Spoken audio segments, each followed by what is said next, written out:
Malakas, Pilipinas, malakas. Kahit anong lane, we become the monsters. Malakas, Pilipinas, malakas. Face the golden sun and repping for the 3 stars.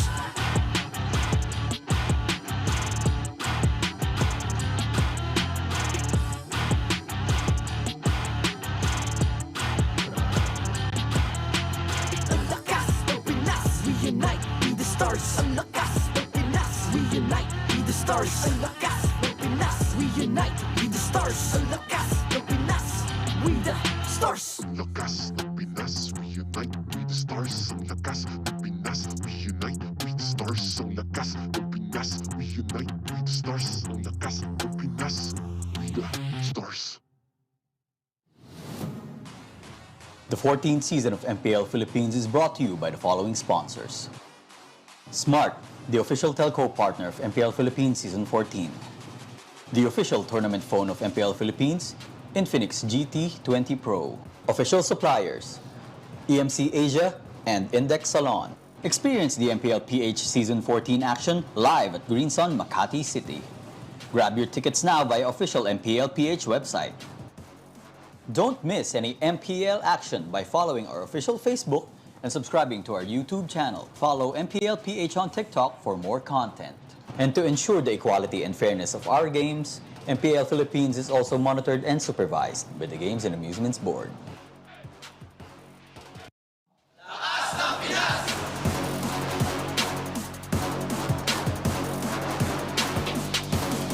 Lakas ng Pinas!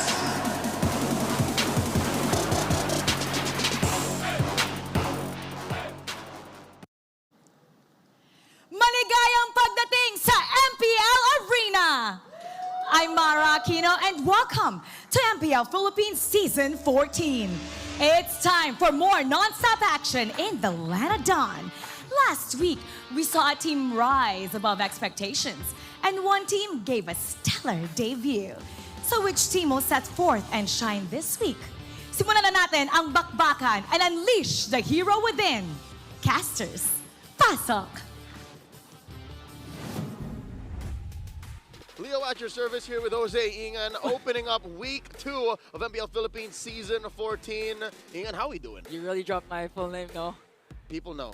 People now know. You know, I'm doing great. I'm doing fine. I love the atmosphere, by the way. Props to Mara and Renmore for really hyping up the crowd for week number 2. It's bound to be another trendsetter week. I have to admit, the first week of Season 14 had its ups and downs, some its fair share of shocks to the system, but I do believe that teams are about to find their footing just yet. Real quick, we would like to send a huge shout out to our official sponsor, Smart. With Smart's Power All 99, you have the power to do what you want. With 8 gigabytes for all sites and apps, you can also power your play or watch, share, and stream everything. And you can also get a free Gig Arena ticket so you can unleash the inner game in you. This also comes with Only TikTok and Only Text to all networks. All that power for 7 days for just only 99 pesos. Real quick off the top, Ingan, tell me what you remember from last week, because honestly, from my point of view, it was just a blur. For me, it's really the two roamers of Aurora and Omega. First of all, Renegade showing that he's the hitman, at the same time the heel man with the Matilda and the Grok.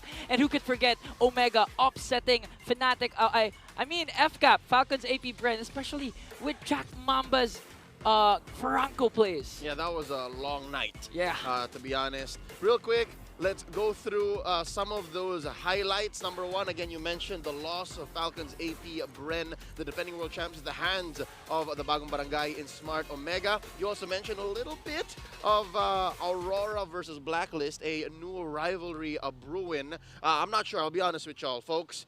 What's more rabid? The rivalry between those teams or the fan bases? I think the fan bases. The fan bases are really wild, and of course it's good because we can see the support, and I even know that Carl Tizio actually likes it when people praise him because it gives him a lot of confidence to really show that he's the best of the best. Speaking of the best, talking about our standings, you'll watch Carl Tizzi, our belated happy birthday boy, in action up against TNC in just a bit, who has yet to score any points. They are similar to Blacklist, RSG, and Falcons AP Bren, because again, mind you, this is a new season format with a new point system. To win, you get a point. You lose, you get nothing. You get a game win, you get nothing. So Aurora, Smart Omega, Fnatic Onyx, Team Liquid, they each won their series, and that leaves the 4 others down there in the bottom in the dust. It's really going to be a hard-fought battle for week number 2, especially because, again, you mentioned the new point system. Imagine going 3 games, winning 2-1, but you only get 1 point at the end of your match. So it's really going to be interesting and at the same time still exciting for all of us fans here. Here's the hoping that this week we see those teams who went 3 games and lost them still find a second win. Because if not now, when? If not in week 2, you're looking at week 3, week 4, and come on, years on end, we've seen teams try and catch up on points. And now with an even more brutal point system, you better get those points in as early as now. Week 2, day 1 opens up with the Army versus the Cavaliers. TNC Pro Team versus TLPH, and we're closing off with Smart Omega versus Blacklist International. Both of these 2 teams really know each other, and we're really excited to see if TNC or even Blacklist can actually dethrone the undefeated team so far coming into week number 2. Especially since I believe TNC has really been brewing up something for the past week. Shout out to their coach, Coach Wolf, by the way. So I think this is going to be an exciting first match for day number 1. And how perfect is it? It seems like it was written in the stars. It's a team with a streak versus a team who has yet to score anything. So all the more, the fans are going to have to come into play. Again, the Army and the Cavaliers, the agents and the barangay. Come on down, share the stream, let us know exactly what you're looking for in today's broadcast. And maybe join us here in the lovely MPL Arena in Green Sun Hotel in Makati. Ingan, we're about to begin the show. And in just a bit, we'll throw it over to our panel who have so much to say about this bout, starting in about 10 minutes till the draft. Any bold assumptions? Bold assumptions, TNC 2-1. TNC 2-1, yes, yes. All right, I'm gonna one-up you. Omega's gonna continue their streak. Let's go ahead and throw it over to the Infinix game Tambayan to get the action started.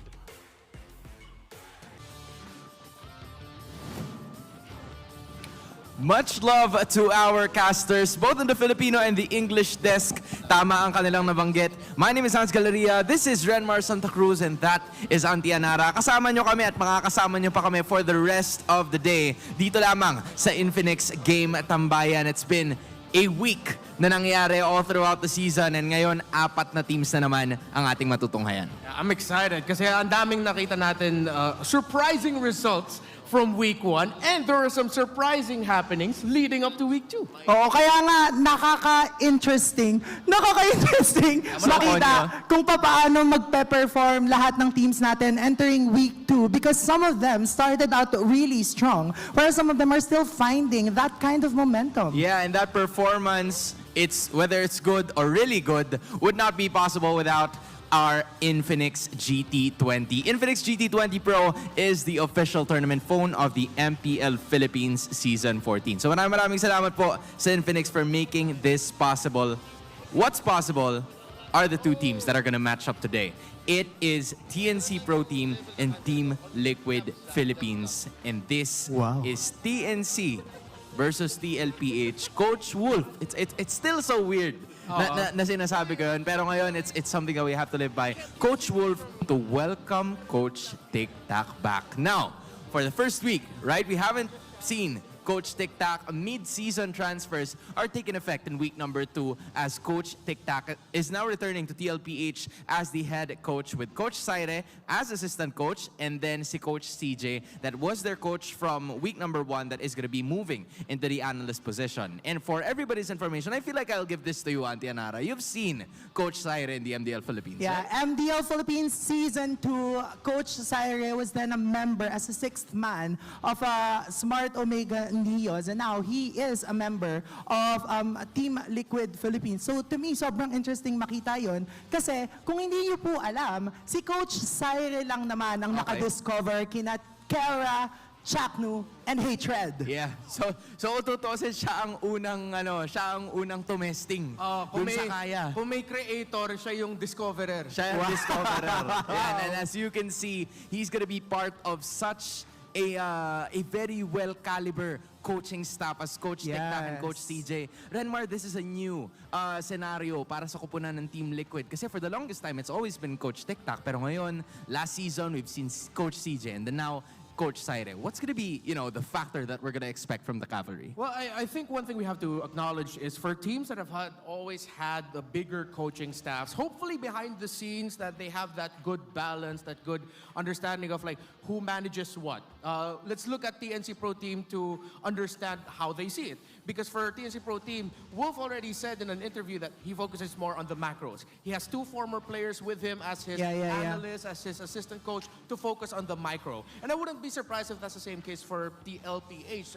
The organization is already experienced in terms of handling bigger rosters, bigger coaching staffs. So now, instead of what was a 3v1 heading into this week with the entire roster of teams against Coach CJ, now it's a 3v3. Kumbaga, they're leveling up the battlefield. Now it's either it's Wolf versus Coach Tic Tac and friends, if I should say. Kasi meron na sila mga right, and friends. Welcome back talaga, Coach Tic Tac. Welcome back to Coach Tic Tac because he's going to be part of the team once again. But speaking of someone who is back, this is smart hero within. Dahil SDZYZ, he's gonna be unleashing the Seasoned Hunter.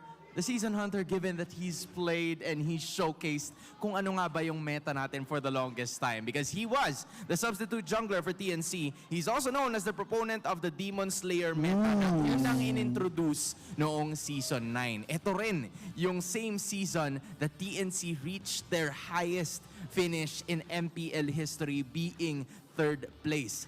So, now that he's back in TNC, would that be something that we're gonna expect, or is this a process na kailangan pagdaanan ni SD? Alam mo, gusto ko lang balikan yung naging run ng TNC Pro Team way back Season 9 wherein they placed their best season yet, no? Wherein they placed 3rd place. And nabanggit nga natin doon na time and time again, TNC Pro Team was the textbook TNC, meaning they've done everything by the book. Lahat ng ginagawa nila, may reason, and SDZYZ is definitely one of the people to look out for.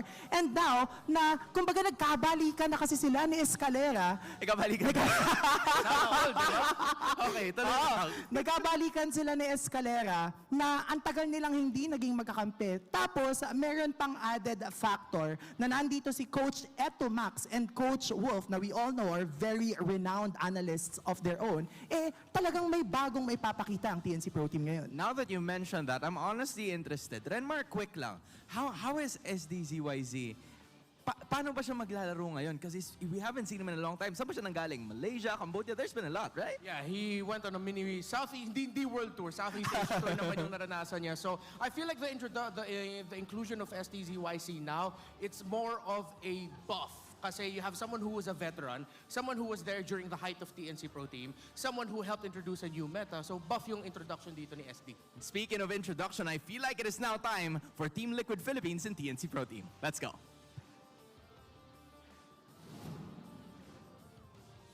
MPL Arena, this is our first match of the day, and these are the fine gentlemen who will be behind the desk helping out our teams. It's Jeff, Chico, Pat, and Wilbur, the Marshals!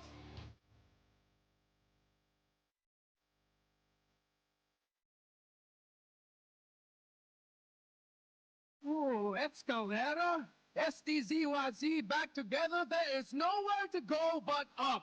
It's time for the Wolf's Pack to show their fangs. Give it up. It's a comeback for TNC.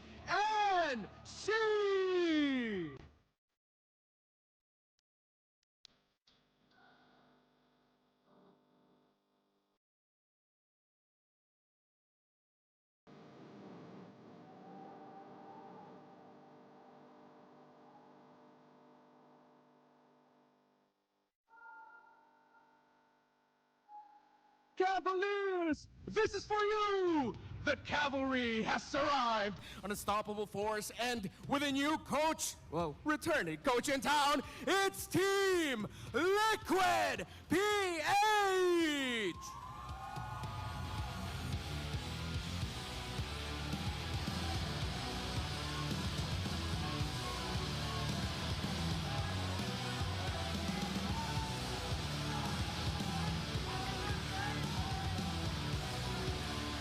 Happy birthday again, Carl!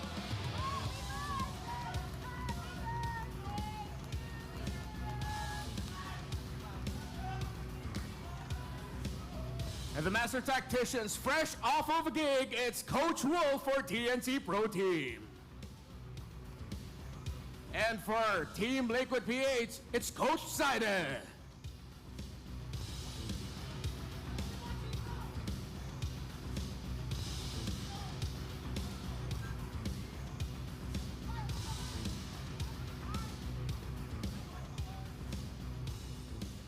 It's time for the face-off.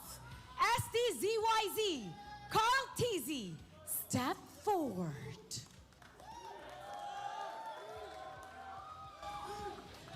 Come closer together. SDZYZ, ano ang palag mo kay Carl TZ? Wait lang po, nakalimutan ko po eh. Ako sasabihin ko po eh. Ano, good luck. Bibigyan ka namin kayo ng magandang laban. Magandang laban. Carl TZ, ano ang palag mo kay SDZYZ? Mas malaki po yung chan ko. Mas malaki ang tiyan. All right, fist bump. You may now return to your spots. Can TNC rise once more? Or will the cavalry ride to victory? Let's step in the Lanadon. Casters, pass up.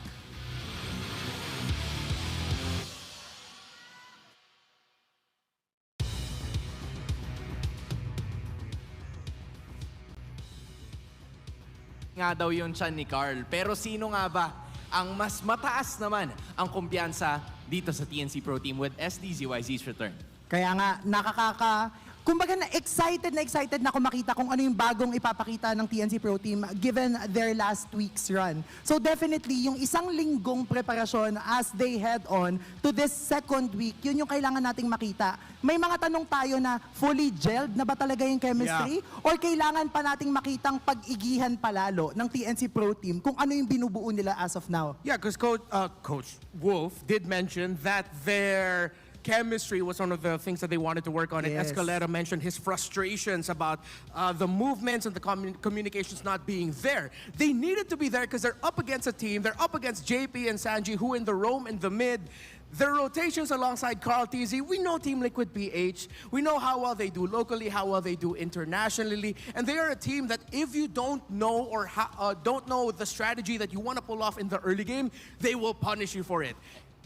And for most of the time, right? For most of the time, we've seen Team Liquid Philippines na ito na talaga yung nilalagay nilang lineup. And TNC Pro Team, they're in the process, di ba? That's what they would always say, especially during their press release, na kailangan mong pagkatiwalaan yung proseso. Yeah. And now, SDZYZ is gonna be part of it to go up against Carl TZ as well. Yeah, TNC Pro Team, their issues, they mentioned it was chemistry. But for Team Liquid PH, it's biology with how natural the game comes to them. I mean, for keys to victory, you have to surprise the cavalry if you're TNC with what you can pull off. If you're the side of Team Liquid Philippines, you have to fight Phoenix armies, versatility with your stability, and then for both, you have to activate your trio mid-early and dictate the pace of the game. Anti, what captured you on this? Dito sa Infinix Keys to Victory, ang pinaka nag-strike sa akin, yung pangatlo, activate your trio mid-early and dictate the pace of the game. Hindi ko alam if napapansin nyo, pero ngayon sa meta natin right now, hindi na masyadong uso na gold laner na lang yung bumubuhat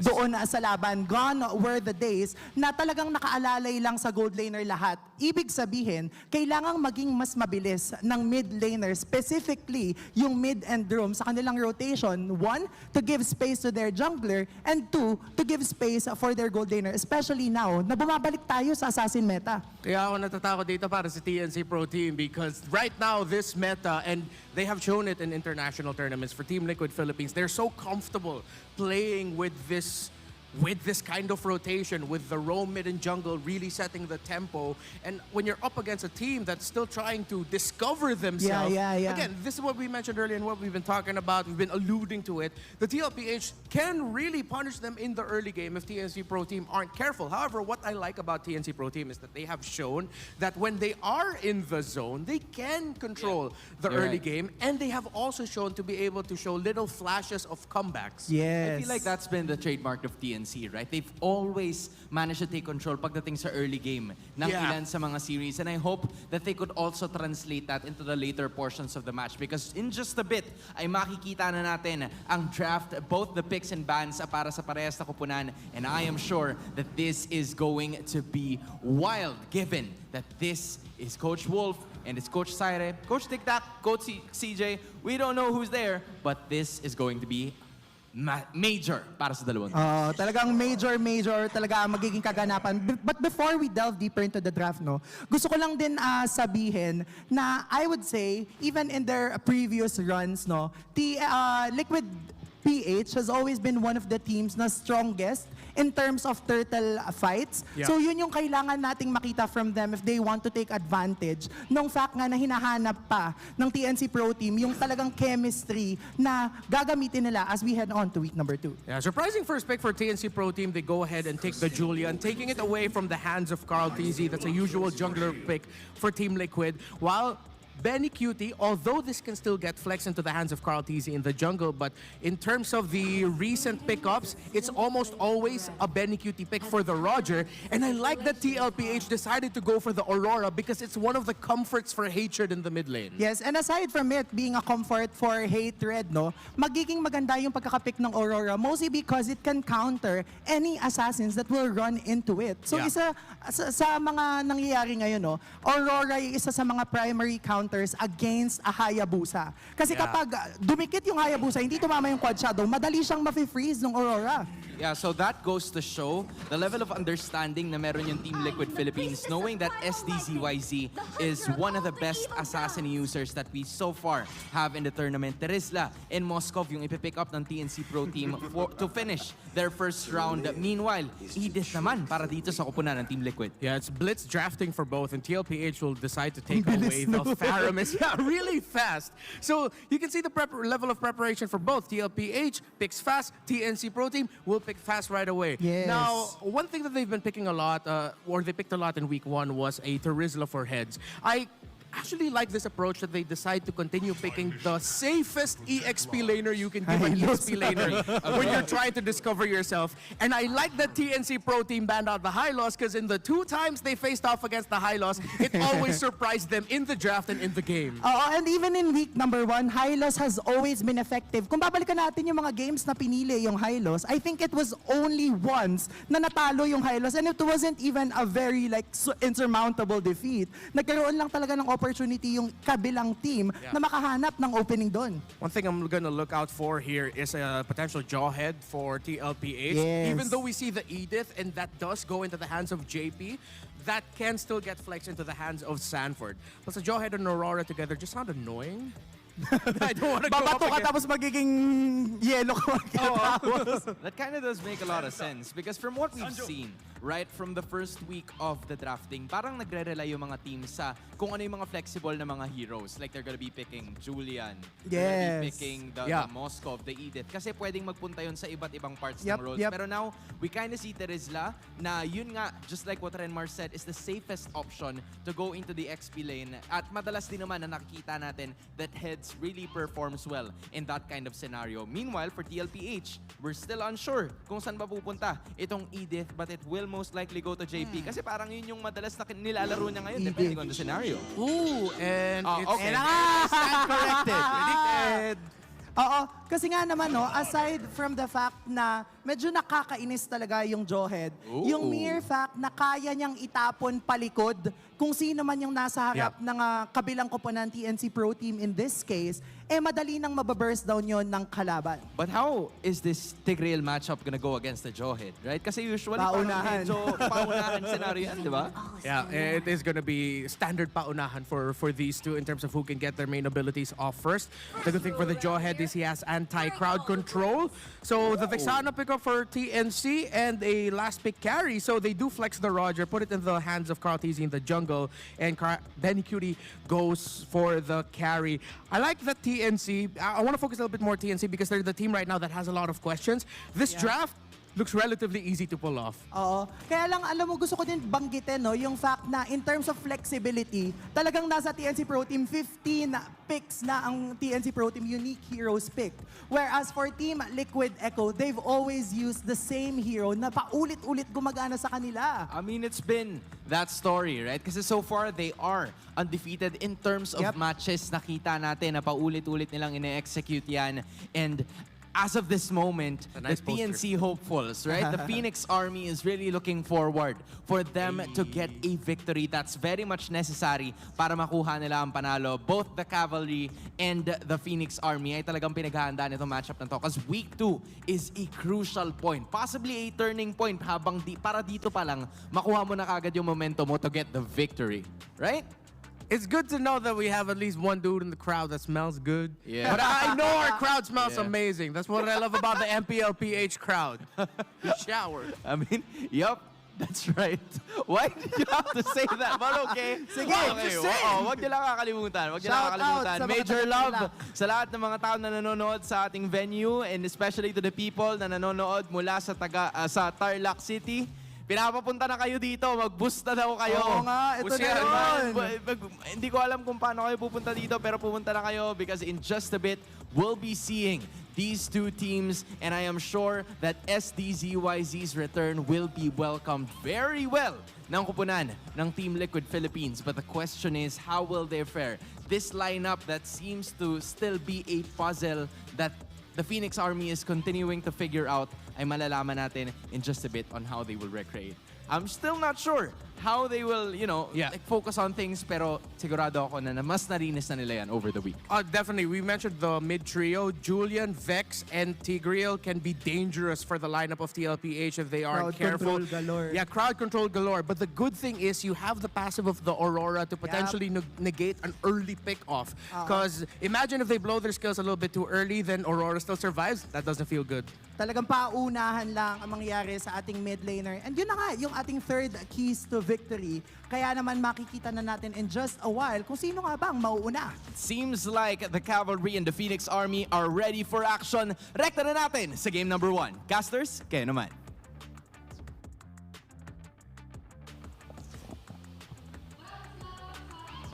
Welcome to the first matchup of today. It's TNC Pro Team going up against Team Liquid Philippines. A best of 3, a race for the Phoenix Army to get points while the Cavalry will keep on galloping. Leo here at your service alongside Jose Ingan.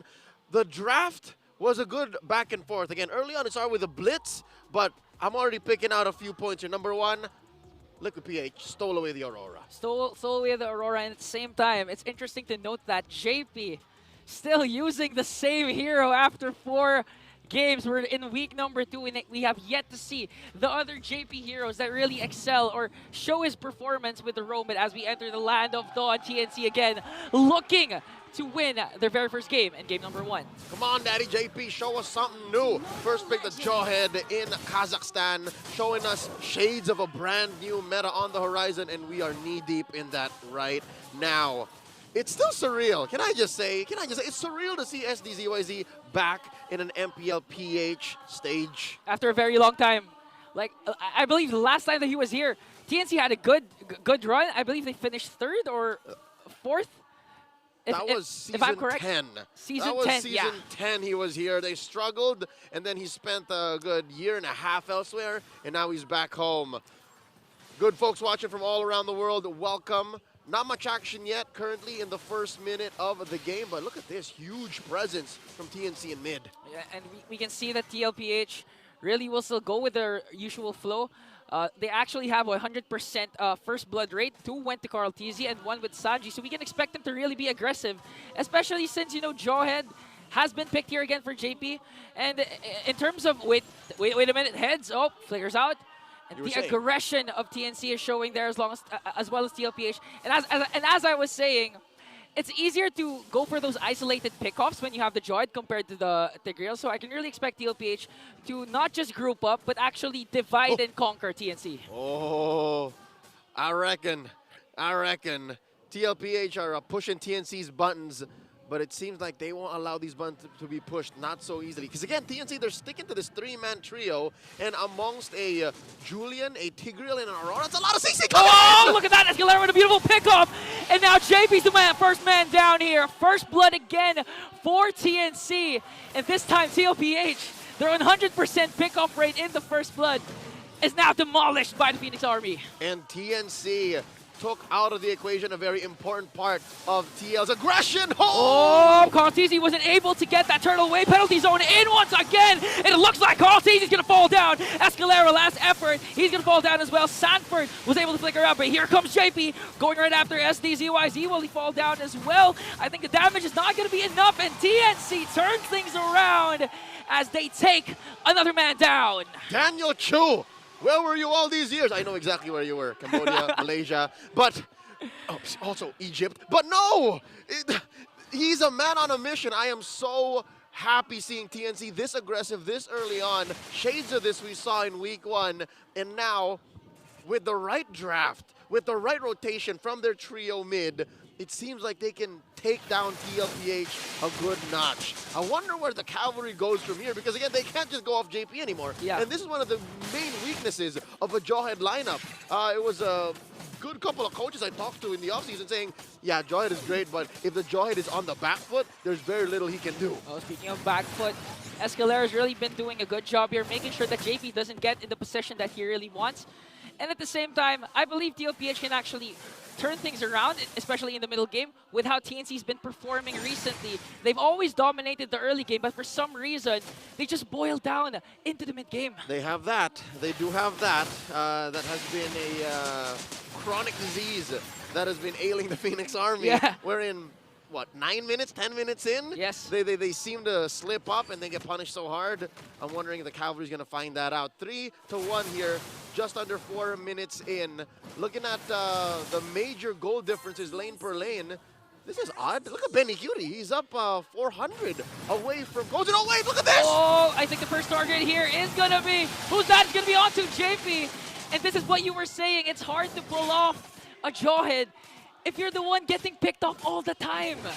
Last time we saw this was Season 8. The Tigreal and Jawhead, wherein the Tigreal would be more than happy to be thrown in the thick of things because he'd be in prime position to hit the implosion. And here he comes! And Sanford goes in, but on the backline, it's going to be hit with the penalty zone into Carl Teasy. Like his pounce is there as far as the Fidget Grazier, but Sanford soaking up every single damage. He's still going to bring one down. Escalera's going to fall as well, as long... Oh, look at that JP flicker in, not going to connect with the ejector. And now TLPH on the driving here. I think this is the power spike that TLPH is waiting for.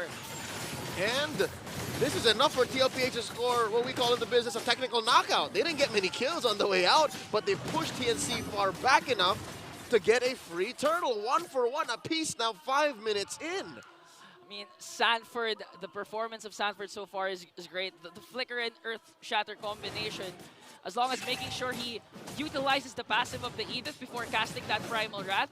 Although he was taken down, he was still able to take down Escalera. And it was up against 3 members of TNC, 1-on-3. So that was a huge play coming in from Sanford. He lasted 2 seconds longer than any one of us could. It's amazing what Team Liquid PH have done, and now they have undone TNC's gold lead from the early game, leaving the laning phase now, approaching the mid game. If anything, we can look back and say, you know what, JP could afford to die anyways. Yes, like, of all of the members of Team Liquid, JP was the one who really did not mind. Maybe Sanji, as long as he has the pride device. But in this case, JP is really doing his job, soaking up the damage. And Escalera here. Oh, is he going to spot on Sanji? Sanford. Oh, but Sanji smells it. That's why he was able to flicker out. Here comes Heads with the penalty zone once again. Frigid Glacier for the counterattack. And look at JP right after Escalera. But Sanford is first man down. Are they going to pick up Escalera? I think not. And this time TNC manages to switch things around and regain the lead once again. That's what you call a heads-up play. Heads-up play from Heads. He did not hesitate. Went in for the penalty zone, which was a raw penalty zone, Jose. Can I just tell you? His flicker was off of cooldown, so he hit the full-on distance between him and his target just with sheer courage. He was just bold enough to say, you know what, I'm going to get you. And they did get Sanford. But what's important still is they protected Sanji. Okay, now Escalera here alongside Kozen. I think they know that TLPH has a plan to pick off at least one member before engaging in the turtle fight. And now TLPH this time still in full control. I mean, the position is nice here for the side of the Cavalry. But look at this, Escalera still manages to find Sanford. That's one initiation down, and the Frigid Glacier has casted as well. This time, JB picks up one member. Heads has to back away, and the Spear of Destruction. Moskov will bring down JB. And now TNC on the attack. The Phoenix Army right now making noise. Call it a bullseye. The fight continues. Sanford picks up Escalera here. But TLPH manages to bring him down as well, alongside Heads. Sanford with a crucial Primal Wrath once again as Carl Teasy, the birthday boy, belated happy birthday by the way, takes down the turtle. Interesting how in a turn of events, Team Liquid PH saved their marbles for a rainy day. They did not activate Carl, they did not activate Benny Cutie up until it mattered. And right then and there, when Heads and Escalera went down, there was no front line for TNC, and that's what opened up the final turtle for the Cavalry to take over. Ingan, I hate to say it, but you said it. It happened. There is a mid-game point wherein Liquid PH would hit that power spike, hit that window of opportunity where TNC would have to do it all in or not, and they missed it. Now there's a 2K gold lead for the defending champions. Yeah, and actually look at JP's stat line 040. That's actually misleading, okay? Because you can see that he's doing his part as the roam. That's He's able to displace Escalera. Whenever he checks his brushes, Escalera has to back away and at the same time soak up the damage.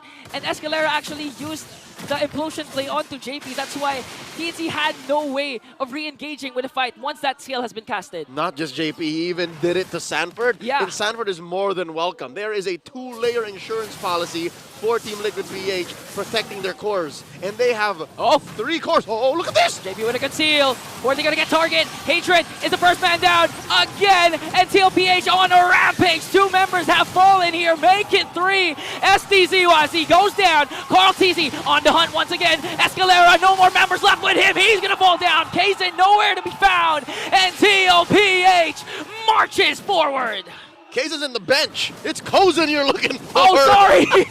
It's a 4 for none. And off camera, Kozin was just working the turret. Once more, let's break down that engagement up top. An amazing initiation by Team Liquid Philippines. And again, already that's where it all crumbled down for the Phoenix Army. They were just reacting, and they were spread out too far, too thin for Escalera's amazing set to matter. And because of that, it's what they call in the Philippines an audition. They all stepped in one at a time. Step up, but JP manages to throw Heads once again as they take the first Lord. JP doing wonders for TLPH now. That's a struggle for TNC, man. They can't throw hands because they get thrown heads. Yeah. And that's a one frontliner that they need. SDZYZ can sure come in, weave through with an enhanced sword, dash in, dash out, but you really need 2 frontliners, 2 chunky boys to break through what JP and Sanford are doing. And I actually like what you mentioned a while ago about TNC being reactive. Because even Sanji is reactive. He has to wait for the implosion or even the penalty zone. And once that's been casted, he's just going to cast a Frigid Glacier. That's why the counter attack of TLPH is really executed to perfection. It's a catch-22 for TNC. Yeah. They can find Benny, they can find Sanji, but Sanji has 2 layers of protection. The Flicker and the Pride of Ice. Not even a Purify. He could have purified it. It would have been so much easier for him. But instead, he chose the more aggressive battle spell, the Flicker. And it's because of this paradox that TNC has to solve, wherein we know that you have a solid front line, we know that you have these layers of protection. How do we even find that? They were okay in the first 3 minutes. Yeah. Past that, it's been a struggle. At the 5-minute mark, as soon as TLPH was able to get that turtle, it was TLPH's game. They were at the driver's seat from then on. And I like that you mentioned Benny Cutie has a lot of shields. Even JP's been serving as a shield for Benny Cutie. That's why it's 0-4. That's why it's 0-4-4. They can't manage to get to Benny Cutie because of JP. And the whole map acted as a shield for Benny Cutie, right? Yeah. It was so difficult for TNC with that heavy trio, mid and even Heads to find one target. It wasn't worth it for the Phoenix Army. I think this is something that the analysts can break down later on in further detail, but that was the crux of it all. TLPH have spread their eggs enough in many different baskets that the Phoenix Army can only really chase one. And I think that's a stroke of wisdom from them. You know what they say about chasing 2 rabbits? Yeah. You can, was it rabbits or ducks? Ducks. I think it's Rabbits. Regardless, they chose their lane, they stuck to it, and TLPH punished them for doing so. Making sure that they react TNC to how they really want them to react. They're really dictating the pace, dictating what TNC wants to do. And now TLPH just really, honestly, they're just waiting for formalities. They're just waiting for the Lord at this point. And this is a Lord that should come easy for the Cavalry. Something to note, TNC can still find a way out. Number one, take down JP for free. Yeah, Take him down for free. Sanford especially. Take those two down for free, costing relatively less than 2 ults and maybe a battle spell. That's it. Tops economy. But from there on, don't even think of finding Manicutie. Like that is a That's moonshot. not top one. That's a tall order. Maybe you take down 40, Carl, and JP. Those are your 3, and then you can go from there. Oh, wait. Cozen's found out. I think they're gonna spot out where Cozen's hiding. He had to spend his Purify. Oh no, this is crucial. TLPH, they were able to force TNC to expend battle spells without even actually initiating anything or expending anything. But Escalera, they got the cancel. Implosion wasn't casted there. Now TLPH on the counterattack once again. JP soaking up every single damage. He's the first man down, but TLPH still being able to dish out the damage that they need. That's 1 member down for TLPH, but will TNC contest for this Lord? Oh no, it was a trade, and it was well worth it. Daddy JP for the major objective. I'll take that any day, twice on Fridays. Oh, but bang! 1 more to bring down the head. Luckily, they were able to survive that. Now transitioning here to the middle lane. And you know, JP, shades of Chaknu from their last game wherein he sacrificed himself for Omega to secure an uncontested Lord. And that was the plan after all for TLPH. Make sure that JP expends his flicker, overextends, and TNC focuses on him instead of the Lord that TLPH was getting. If you check the receipt, JP would be free, asterisk. Yeah. He wouldn't really be free. You spent a couple of ults and you open it up for the contest. And now that's what we're looking at. A Lord in mid, a false engage down bottom, 14 minutes in. I'm seeing at least 2 inhibitors falling, Ingan. 2 inhibitors, maybe 3, but I'm sure TLPH wants to look for a pickoff here. Sanford leading the charge. Oh, look at the damage coming in from Carl TZ. Escalera really not managing to defend those attacks. And now they're able to bring down the middle lane here, transitioning into the top lane. But I still think TNC, they still have it in them to defend this attack. It's not over till it's over. 2 more inhibitors stand, and there wasn't much of a wave down bottom either. Liquid PH only take down mid, the main artery. If anything, I'll count TNC's blessings for him. This is the best case scenario. You would rather lose mid in a situation like this than you lose either of the outer lanes. Agree. Especially when it comes to the Lord dances. And you only lost 1 without suffering any casualties. At this point, Escalera still has his flicker and Implosion Placer. They can still manage to get the pick off, even just JP. That's good enough, especially if you want to contest for this Lord. Let me add to the wish list for the Phoenix Army.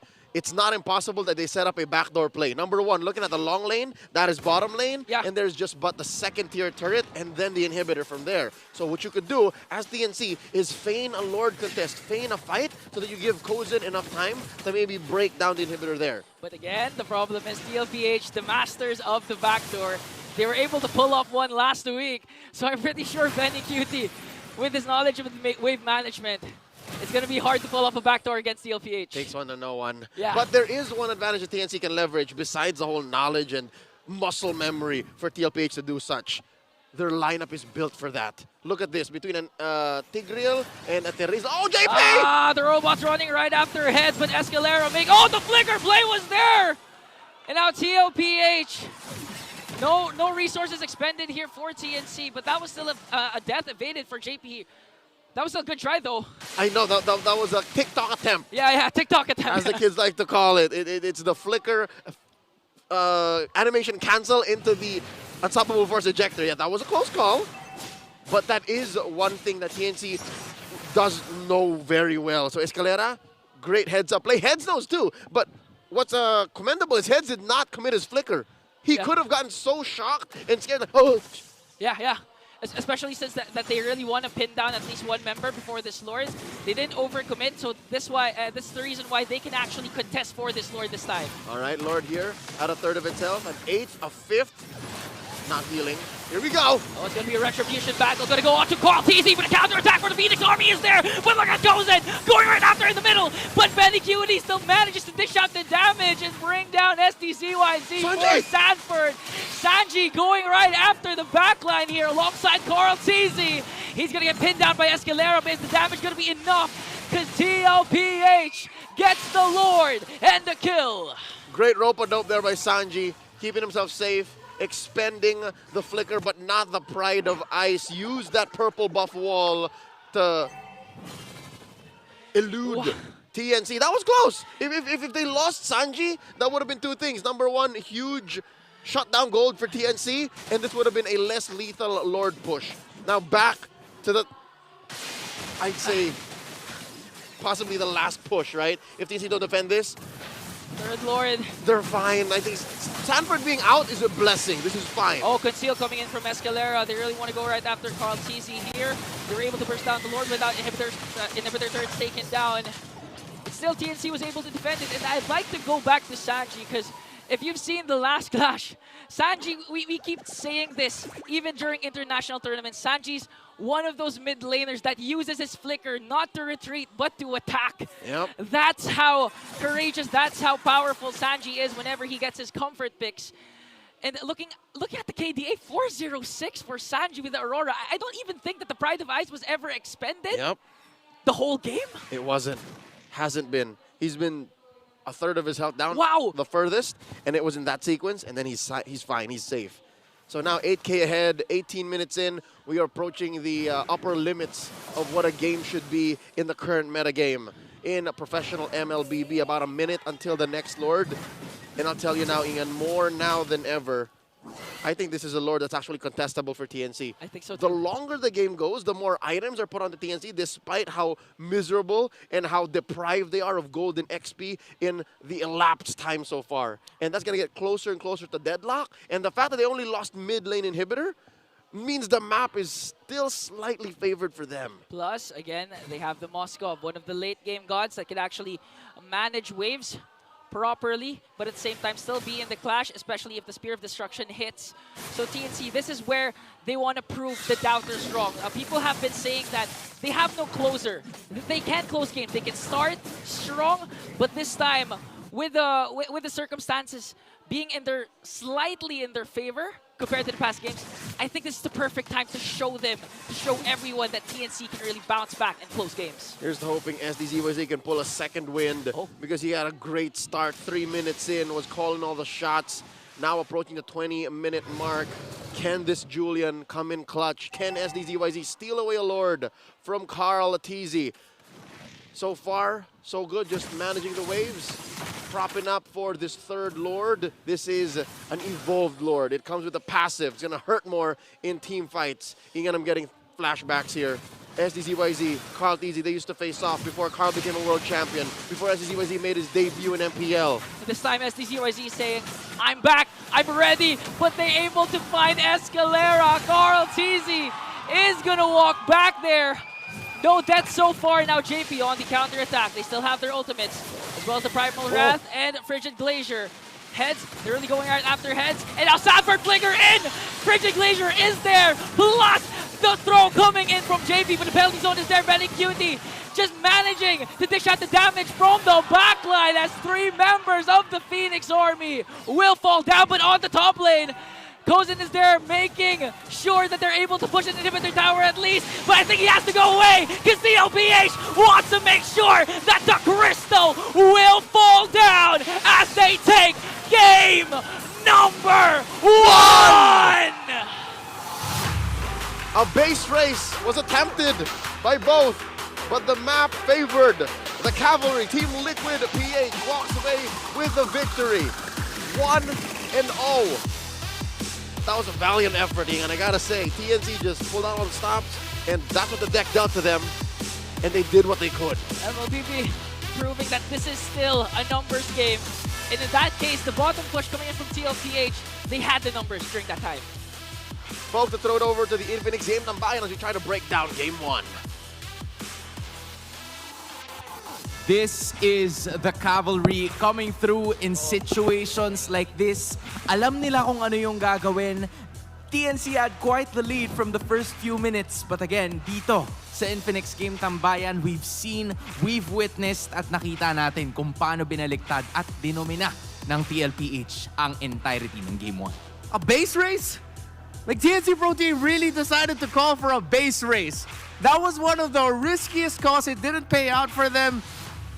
A base race? Maganda yung naging intentions ng TNC Pro Team. It is just that naging madali for the side of Team Liquid Philippines na mag-back away. And yun yung nagiging difficulty, right, with the Moscow because you're always -1. Meaning, ang tendency ng kabilang kalaban, i-run down kayo kasi alam nila na wala yung isa sa mga primary damage dealers nyo. That outplay from Carl TZ doon sa Last Lord, hindi siya nabigyan. Kaya naman nakapag-back siya sa base na defend niya while the rest of Team Liquid Philippines went in for the win. Yun na sana yun eh, di ba? It would have been a turning point para sa koponan ng TNC, but this is the guy, the one that got away. I should say, it's Sanji na ang gamit ay yung kanyang Aurora, the MVP of Game 1. Yeah, the one that got away and the one that they really just couldn't get. Atianar, you pointed out something about the passive of Sanji. Would you like to repeat it for our viewers? Okay, kung hindi nyo po nabalikan, at most, once lang nag-proc yung Pride of Ice ni Sanji. And it wasn't even that he was playing safe. Ang ganda lang ng pwesto niya to the point na kahit mag-flicker in siya, hindi siya naaabot ng koponan ng TNC Pro Team. And Hans, you were mentioning this bago tayo mag-start dito sa ating Infinix Game Tambayan, na early game, nasa TNC Pro Team. But Renmar, second and third turtle, doon na nag-start yung kalbaryo nila. Yeah, one of the trends that I saw in this game was that for the shorter team fights, for the ones where it would be TNC getting the pick-off, the one getting the first vision, and the one who'll get the first kill, it goes good for them. Yes. But the longer the team fight goes, TLPH just shows how damn good they are at fighting. They reposition in mid-team fight. They decide to go forward when TNC expects them to go back a little bit just because that they've lost one. And that's one thing that I felt like was hanging over TNC. The entire game number 1, it felt like as the series went on, they started to overthink a little bit more of, oh wait, do we fight now? We have to watch out for the Edith. Can we even reach the Aurora? We're up against a Roger. It seems like, yeah, the lineup of TNC is easier to pull off. TLPH, though, they have so many things for their lineup that TNC needs to overthink. Yep. Kaya nga, nakita natin, best exhibited yon nung second Lord, kung saan na-pick off ng TNC Pro Team si JP. Yeah. But then what happened is, because they were overthinking, na nagkakaroon ng difficulty for them to move forward. Kasi kahit lamang sila in terms of numbers, meron, kumbaga, hanging at the back of their minds na, paano kapag na-chain crowd control tayo? Paano kapag hindi tayo nakapag-free hit? Oh, by the way, that's an Aurora with a Sky Piercer. In my head, I was thinking, is that right? But yeah, it is. I mean, they couldn't take out the Aurora. I think it was the third or fourth item that Sanji ended up, the third item that Sanji ended up building. Pero isa nga lang eh. Yun lang yung katangi-tanging time na nag-proc yung passive, just like what you said. Yep. So, aside from the point na medyo naging maingat at naging sobrang kalkulado yung galaw nitong si Sanji, TNC was also thinking about the 7K gold lead na tangan ng Team Liquid Philippines. Probably the reason why they went for the Lord. But again, strength in numbers. That's what you would expect from TNC. They have the Teresa. They have the Tigreal. Parang alam mo na their lineup is usually built for team fights, right? Yeah. For TNC Pro Team, again, they were thinking about multiple conditions. Number 1, will JP conserve his ultimate or use it from the beginning? And most of the time, it was JP just going ahead into the front line. Even though he gets taken down, classic roamer mentality, ako na lang, wag naman yung yung kampi ko. Ako na lang yung kunin nyo. And that's what they did. After that, you have to overthink the Edith. Will she have the primal wrath stacks? Then you think about the entry of Carl TZ as the Roger. Then you think about, ang dami. There's so many things they have to overthink. And again, dito pa rin pumapasok ulit yung fact lang na kahit strength in numbers, dahil ang dami yung kailangang i-overcome, that makes you second guess. And yung span ng second guessing ngayon, yun yung time na biglang, umaari pa pala yung kalaban, kaya pa pala nilang pumalag. Now that brings me to the point na, di ba, hindi nga na-convert yung kill dun kay Carl TZ that one time. I felt like even when Carl TZ was down, mahihirapan pa rin sila to actually secure the Lord just because of the way that they're approaching things. The way that they're trying to force those team fights alone. Yeah, there were two major plays. Auntie Anara touched on it earlier. That second Lord wherein they already picked off JP and they decided to back off to altogether help clear back a little minion wave, which TLPH said, yeah, we're just going to go ahead and rush the Lord. And then that last play, with Carl TZ already brought low, with your Moskov up top, split pushing, why didn't TNC pull the trigger and say, yeah, let's just go fight this in the Lord? Because Kozen's already pressuring the side. There were so many times where I'm wondering, TNC, why don't you want to commit? Kaya nilang kontrolin yung Lord fight at that point. Ang naging parang caveat lang talaga ay walang ultimate, walang implosion doon yung Tigreal. So I guess that's what made them hesitate with that entire play. But still, again, we have been mentioning na kahit strength in numbers, hindi na nga strength in numbers, 4 versus 4 na lang yung kaganapan na yun.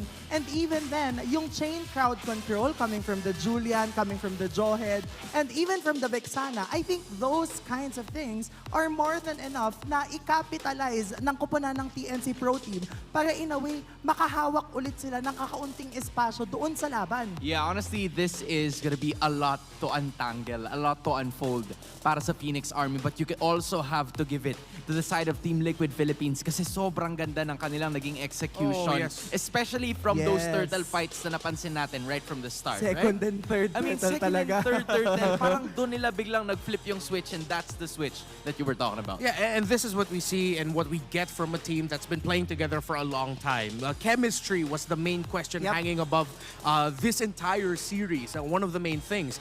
And it just goes to show how well Team Liquid PH understands, number one, as a team, how the other members of your team will want to play. Who will position where, who will decide to go forward, the strengths of each abilities, and who is going to get targeted, who they're going to target.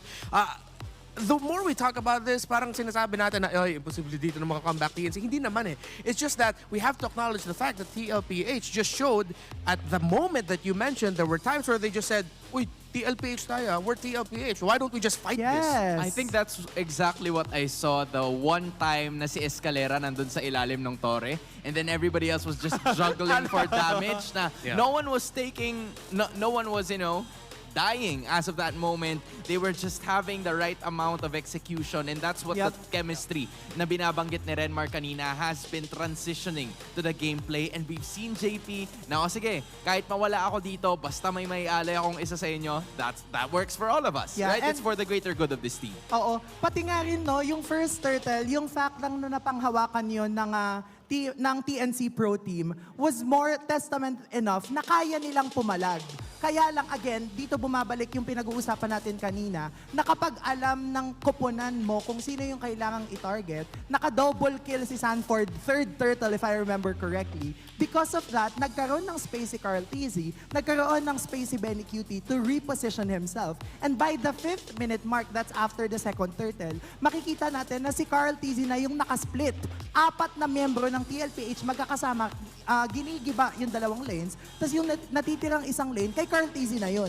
Well, they're gonna have to figure out another way to get a victory because kung sakali na makuha nila yon, they will stay undefeated in terms of matches. But you can also stay undefeated as you give us your freshest look dito mismo sa MPL Arena dahil naghahanap tayo ng Index Salon Beauties. Would like to give them a major shout out for our look today. Kung sisilipin mo yan, alright, I'm gonna push it right over there again and then you'll see Auntie Anara. And then in just a snap, makikita nyo na kagad ang freshest faces natin in the audience. Hala, si Auntie Anara talagang sinulit yung time. Sulit na sulit ang airtime. I mean, fresh cut. Okay, I see it. Riz Master, Aura plus 10,000. Yan, okay, Aura nyo kami. Okay, sige, Ayan pa tayo. Yan ang Aura. Yan ang Aura talaga. Pinakita yung Versace.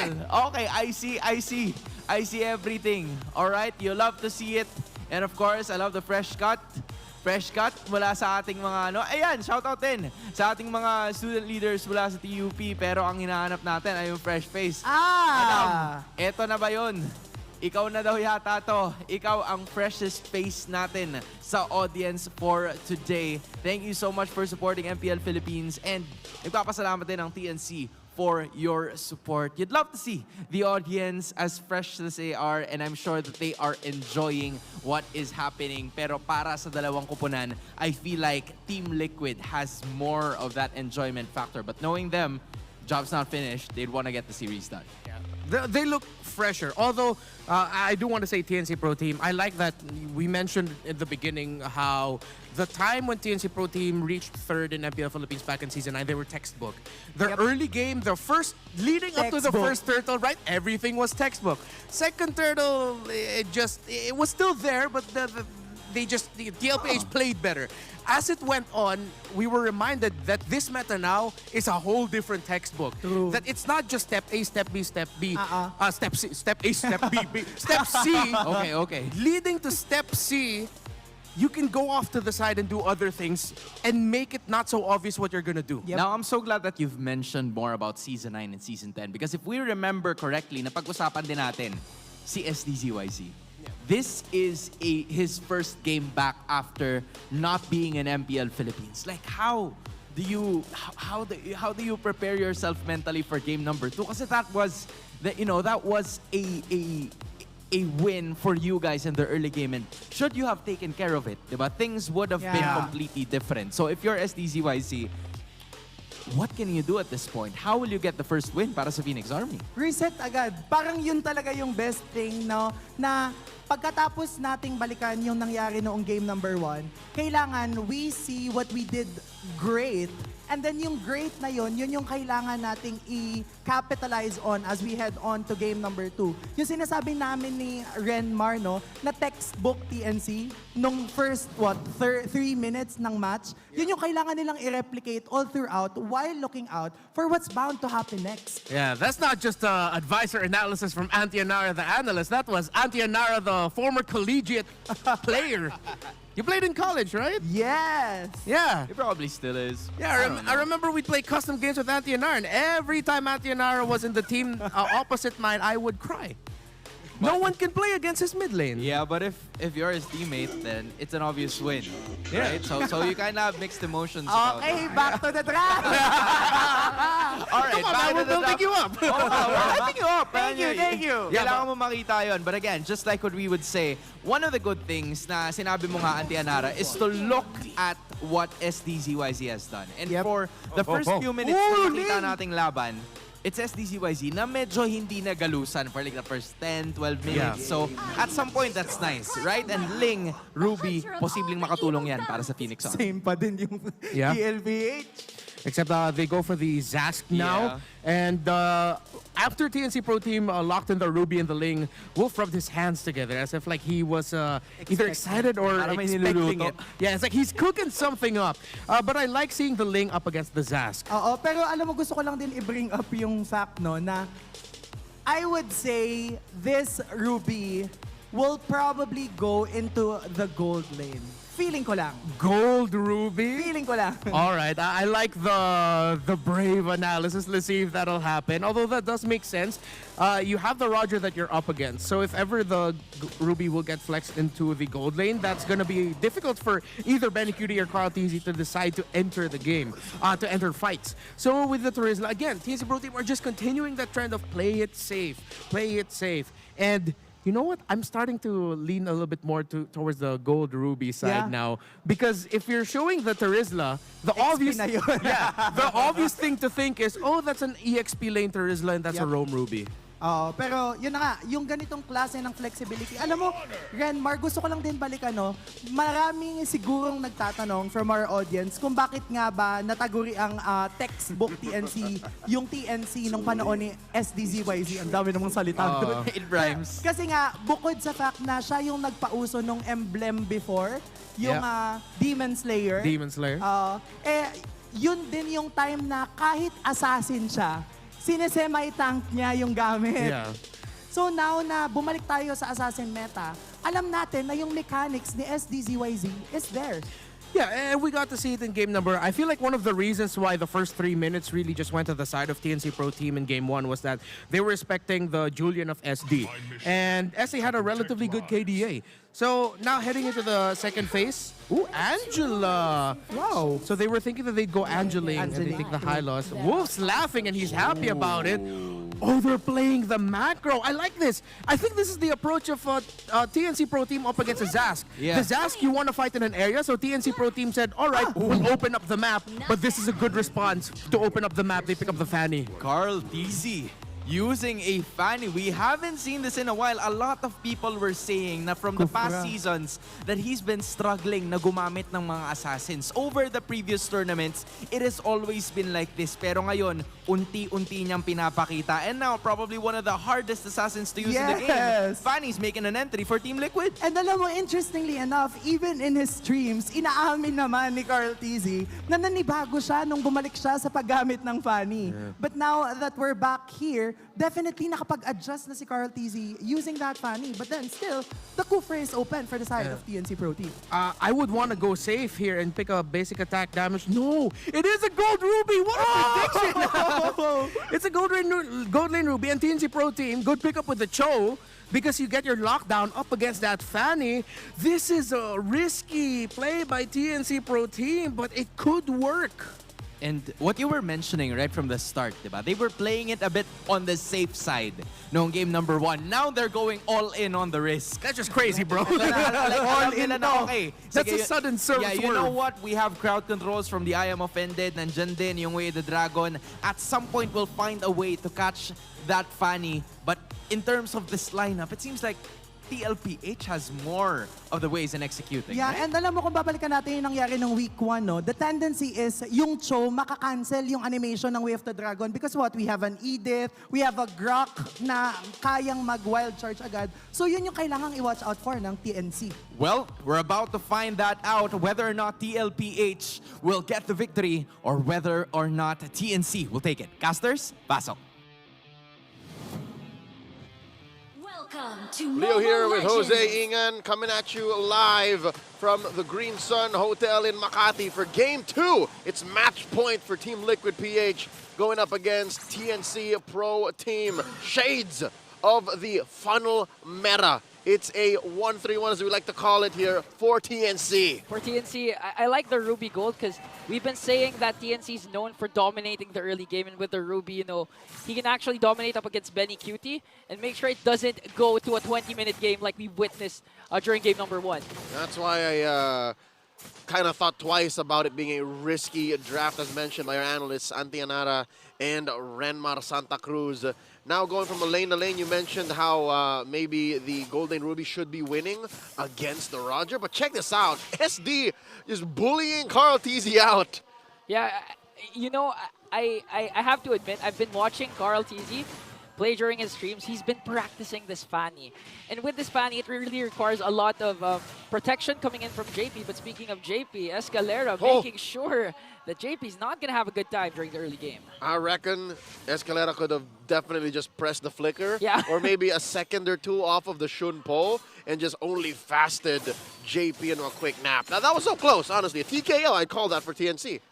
Again, the onward. The analyst mentioned that, you know, you can disrupt the flow of how the Cho plays, especially if you have an onward. So these two roamers really knowing the capacities and the capabilities of these two heroes. Yep. Let's mind the XP lane this time around. A little bit of spice coming in from the Cavalry. Sanford rocking the Grok, as well as the Impure Rage. So he means business. He wants to smack people. One power of nature is going to be enough to bring down or take down at least the squishy heroes of TNC. Yep. So this isn't like a stationary Grok where you'll wait for the wild charge. You have to watch out also for the power of nature. Yeah, if he finds Hatred or even SDZYZ timing through that Tempest of Blades, could definitely get him. Even Kozin has to watch out. Yeah. I don't count out the fact that maybe Sanford builds a Sea Halberd. So maybe even Kozin's regeneration should be compromised. So that these are the possibilities going into this first hurdle. And compared to game 1, Ian, this is a very well-paced, I'm going to call it that. I don't want to say slow, but it's a well-paced game 2. Despite having the... Oh! What? An off-cam kill coming in from Hatred as he takes down Sanji. Whoa! But this time, JP with a beautiful Earth Shatter. Here's the Tempest of Blaze that we're all waiting for. Escalera onto the back line, but a wild charge coming in from Sanford. Penalty zone in. Counterattacks from both teams as JP will fall down as well. I spoke too soon. I thought it was going to be a relatively peaceful matchup. The up moment until, you said it, yeah, something happened. well paced my face, Leo. All right, check it out now. 700 gold up TNC. Heads starting up this turtle. And there's a two-man coalition coming through with two more coming from the back. JP and Penny Cutie still far off. Oh, here's the flicker, Here but we go. again, it didn't connect. Oh, it's going to connect onto Carl TZ, but he's going to fall down in the hands of SDZYZ. TNC answering right away, and that's a kill onto Carl TZ, so this is crucial because there's the turtle. Yep, and all of this is not benefiting Penny Cutie, not as much, because he still has to deal with Kozen. And now the scrum for the turtle. There's a Tempest of Blades. Oh, but he has to walk away because the damage coming in from TOPH is just there. Now Escalera looking for another target. He's going to go on to Sanji, and he's going to take him down as well. Heads again with the penalty zone in as SDZYZ takes care of the turtle, but Carl TZ! Happy birthday. This is my gift to you. Here comes Benny. Is he going to go right after Heads? One like it bounces. Oh, he needs to take down Heads. He's hungry, like the wolf that he is. Benny Cutie, Bagyo del Lobo. SDZYZ, a bout of hesitation. Did you see that? Retribution is not off of cooldown. What was that? Was he CC'd for a moment there? We could definitely go back to the tapes, but TNC, I think they could definitely have walked away with so much more. I'm not quite sure if SDZYZ actually casted his Retribution during that time. But Or if he could, even. Or if he could, yeah. But Carl TZ heads up play. This was after the fact that he was taken down before that turtle fight. And this is the benefit of having a Fanny. You can die, but at the same time, still be present during those big skirmishes. It's like you were never even gone. Here's a kick, catching one, JP in the air. Oh, plus the combination with the I'm Offended play, but JP still manages to take down. Look at Carl TZ with the steel cables. Escalera, nowhere to be found. Jomi wasn't worth it. Jomi wasn't worth it to kick JP. He had so many layers of protection too, not to mention the Primal Wrath and the Flicker. So maybe Escalera was just calling shots wherein maybe TNC couldn't have afforded it. Yeah, and SDZYZ, I believe, has the War Cry here, so he can dish out the damage, but Sanford, out of nowhere. Oh! Hatred has to use the Flicker, but still manages to catch him off guard, as the Dominator's Descent is there to slow things around. And TNC, they really can't find their rhythm here, Leo. Jose, call it inflation, man. A lot of these retreats from TNC are costing them so much. Look, a Flicker away for Hatred just to die. A rotation that costed an ult, and then you were the one who get punished off of Escalera's Way of the Dragon. This is a blessing in disguise. They are taking turrets, and that's the first turret scored by TNC down bottom. I guess that's one thing that they have over TLPH. Yeah. Sure, as the Fanny, you're very mobile, but when you're looking at just pure damage output without a compromise, without having to move around with the Fanny, I think the Ling has that over him. SDZYZ really has to resort to split pushing. Again, they can't manage to go head-to-head with TLPH up into the late game because they don't have that gold laner, but here's a diversion play. It's going to be on to Kozen. And that's the beauty of the Zask. You can actually just check Bush from time to time, and then I'm Offended play here onto Sanford, but Head's going to penalty zone in. SDZYZ casted. 4 blades not going to connect, and JP uses the Primal Wrath to dish out the damage he needs. No casualties for both teams. A lot of ultimates expended, and the third turtle is still alive. This is very deceptive. We're looking at a turtle here that could at any time turn into a lord. Give it about a minute of not being hit. Oh, Escalera! Oh! Carl TZ with the cutthroat. He's Very trying! bad right now. He's trying! Oh, Sanford. Okay. He doesn't have a wild charge. Still a good sign here for TNC. They're able to dish out the damage as well as SDZYZ in the picture this time. Escalera has to walk away. So, wow. I'm not sure if either of the teams can actually get this turtle with how they keep on re-engaging and engaging. Nothing comes for free, man. Nothing comes for free. Checking out the items here. That's a Malefic Roar and a blade of Heptases on the Carl TZ. He's up by, he's down by about 200 gold away from SDZYZ's Ling, who just picked up his Haas Claws. So if you're talking about sustainability, you're looking at TNC staying a little bit longer. And look at this, the Lord, it's about to turn to a Lord about 10 seconds, but they're still holding on. 10 seconds before the Lord spawns there, but he heads penalty zone in onto 5 members. No follow-up from the Phoenix Army. They have to walk away, but Sanford catches them off guard. SDZYZ has to make a play here, but Carl's easy with the steel cables. Still alive! Unlike Escalera, he's going to fall down. SDZYZ has to walk away, but JP says no with the Earth Shatter, connecting onto 2. Kozin is the last man here for TNC, surrounded by the cavalry as he falls down, but he takes one with him. Triple kill from Betty Cutie. 3K for Benny Cutie. Oh, what a sequence, especially underneath tier 1 in mid. And no, there's a diversion play. Here we go. Oh. Wow. Carl Teasy showing that his prime is still here. I think they did see the diversion coming through. Yeah. And they were just baiting it. And at best for TNC, it was a quick rotation. 2,000 gold ahead. Team Liquid PH. 9 minutes in. The inevitable has come through. The Lord is upon us. So that last hurdle just, whatever. Like, just to confirm, the last hurdle. They use it as an anchor. Like, this is where the fight happens. If you can't commit here, we'll get you elsewhere. And that's what TLPH did. Divide and conquer against the Phoenix Army. And what is baffling to me, Jose, look at this. TLPH, yes, they are ahead 5 kills. But even prior to that big sequence in mid, they were up by like 200, 300. Yeah. But it was TNC who owned the map. Look, not a single push for TLPH yet. And it's all SDZYZ's credit, because he's been managing the waves really properly here. And now it's Carl TC's turn to do that as well. But this time, Escalera is going to catch that Earth Chatter coming in from JP. So I think TNC really needs to mind Carl TC this time, because if not, he's going to be able to take down second, third in the top lane. Yep. Luckily, they do have SD, who again, prior to that sequence, was ahead of gold. What's this? Oh, kick onto JP here. The Primal Wrath will be casted now. This time, the counter attack from TNC. Heads last effort with the penalties open. The Dominator's descent will slow him down. They're going to run after Heads here. A beautiful play coming in from JP as 2 members from TNC goes down. Man, again, that's deja vu. TNC with the DNC. Divide and conquer. That would have been an amazing setup by Heads, even by Escalera, but there was no damage output. Oh! What a diversion play here from TNC to bring down Carl. And this time, Betty Cutie, he's going on a rampage as he brings down Kozin. The next target is Hatred. The ball is there, but the flicker will save him. And now Power of Nature from Sanford. Is the damage going to be enough? And look at that. A knockout from Sanford. That's a knockout. Huge clothesline. Could have been an amazing opener for TNC. The I'm offended, you're dead by Kozin. But now, oh no, they're coming in one at a time! Spear from Sanford. SBZYZ has to make a play here, but they catch him off guard. JP once again with the onward Earth Shatter combination. The clashes never seem to end as TLPH will take this Lord.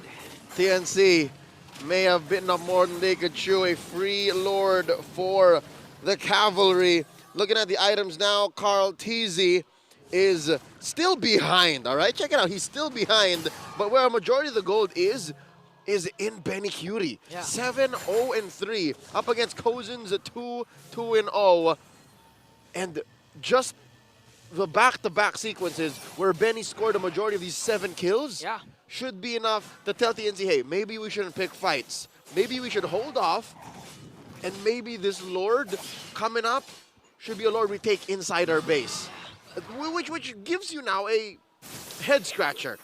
What is Hatred to do? Your main thing, your ult, is to put your whole team in a place wherein you can catch your opponents off guard. But if your opponents know that you're thinking this way, wherein you have to fight underneath your turret, what do you do? Yeah, because Sanji is one of the actual good users of Luyi, so they really know. Where that diversion play will be casted. And now JP catch Hatred off guard once again. Woo! But a counter attack from TNC will bring down JP. And another kill coming in from Sanford, but this time 4 members are chasing right after him, and the passive will help him walk away. So that's a 1-for-1 trade, but TLPH, they still have the Lord marching in the top lane. But it looks Not like anymore. the Lord died a natural death. There was enough of a few hits from a combination of minions and heroes from the top lane. And the Lord's on march! SD, Carl. Oh, they're fine. Okay. They're okay. Carl TZ just really wants to prove that he can really play the Fanny. Yep. I remember the first time he unleashed Fanny, he wasn't really contented with how he played. Yep. It was really TLPH as a team carrying Carl TZ with this first Fanny game, but this time he's showing that, hey, I can hold my own. I'm a good Fanny user. Yep, took him a while. A good solid month we watched Carl TZ's progress working on the Fanny. And now, sitting with a, respectable 3-2-3. The map belongs to Team Liquid PH. Look at this, look at this! Charge. You're not going to wait any longer for Carl TZ here because they're going to bring down heads. And now on the way to the backline, Benny Cutie will bring down STZYZ Escalera. Is he going to manage to walk away from Sanji? No is the answer, as Kozin really dealing with two members here. Has to use the flicker out, and Hatred caught off guard by Benny. That's 4 members down for TNC. You can't stop a hungry predator. Benny Curie, 10-0-3. Now they're going to the base. Kozin, can he defend? 5 seconds before Heads comes here, and now an I'm Offended last effort to defend. He's going to take one. Look at the last coming in from Kozin. That is wild. As Heads with a clutch penalty zone, he's going to chase right after Sanford. The defense of the Phoenix Army, they're still alive. An amazing sequence, 3 to 4 seconds of heroism from the new member of the Phoenix Army, Kozin, with the defense of a lifetime. He scored 2 kills for his team, and now they have a second win. 40, where are you going, 40? There's a kick! Oh, there's a kick onto 40 here, but this time he's going to be shut down by STCYZ. A counterattack onto Escalera. Going to use the Tempest of Blades. Carl TZ trying to dish out the damage here. Now this time, TNC, same shades of game number 1. It's just the middle lane inhibitor turret taken down, so they can still contest for this Lord. All right. If anything, this is closer than anything that happened in game 1 could ever be. We see here items being picked up towards the twilight of the cores. Benny Cutie picked up the GDS. You know what that means, Ingan? Yes, what? He's going to secure more kills. Check it out. That's his final item, dear Lord. Great Dragon Spear. What a good addition. And imagine how many stacks his Sky Piercer has, fam. All of them. He has all the stacks. All the stacks still not being able taken. Oh, Benny has 12 kills. I did not realize. More than half of those came in after the Sky Piercer. You know, the Sky Piercer's been nerfed, but with Benny Cutie's stat line, there's no nerf. Doesn't seem like it. With the Sky Piercer. Doesn't seem like it. A lot of items you should expect as well on SD and Kozin after that moment inside the base where he got a good chunk of shutdown gold. Okay, Primal Wrath, huh? Oh. Has been casted here. Lord here at a 5th of his health. An 8th, a 10th now. Oh, it's going to be a retribution battle between the two junglers. SDZYC might fall down. Carl's going to get the Lord. A counterattack from TLPH. Kozin is the next man down. Heads as well. Escalera, nowhere to go. Because TLPH on a roll. Hatred is the last man down. They're not going to wait for the Lord. They have minions in the middle lane. And the cavalry marches forward. Still undefeated coming in to week number 2. Liquid PH. What an amazing game! Despite the back and forth, at the end of the day, we witnessed a Liquid stampede, trampling through the Phoenix Army in a dominant sweep. Didn't even look like Benny Cutie plays. Look at him, not a sweat. Not a sweat. The majority of the kills from Liquid PH came from this man and this man alone. Wow. Can you do the impression of Benny Cutie Roger again? That wasn't me. That was you? What are you talking about? That was Renmar. I thought it was Renmar. That's right. Okay. Renmar would come up and... You're distracted away from what we're talking about here. Team Liquid Philippines, again, scores another while TNC struggles. Let's go to the stage.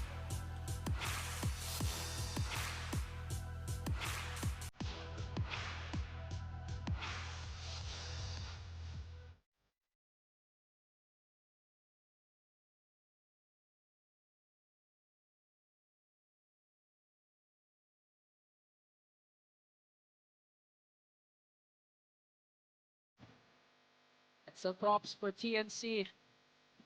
This time, there's improvement. Yeah. Surely, they're able to do this up against TLPH, and it's nice to see STCYC back in MPL Philippines once again. Time is ticking, but we're not out just yet. TNC definitely has some stuff to work out, but I'd say, you know what? These are results in the lab. I'll count it as a win. You know, you gotta look at the silver lining and stay loyal to what you believe in. Here we go, for reals this time around. Let's throw it over to our host, Mara Aquino, with the winning squad, Team Liquid Philippines. Everybody, let's give a big round of applause to TLPH. Carl, belated happy birthday. First of all, how did you spend your birthday kahapon? Ano lang po, nagpakain lang po ako sa bootcamp, yun lang po. Anong kinain niyo ba sa bootcamp? Mga, kung ano-ano po, pansit, ganun, lechon, tapos mga cake, pizza, ganun.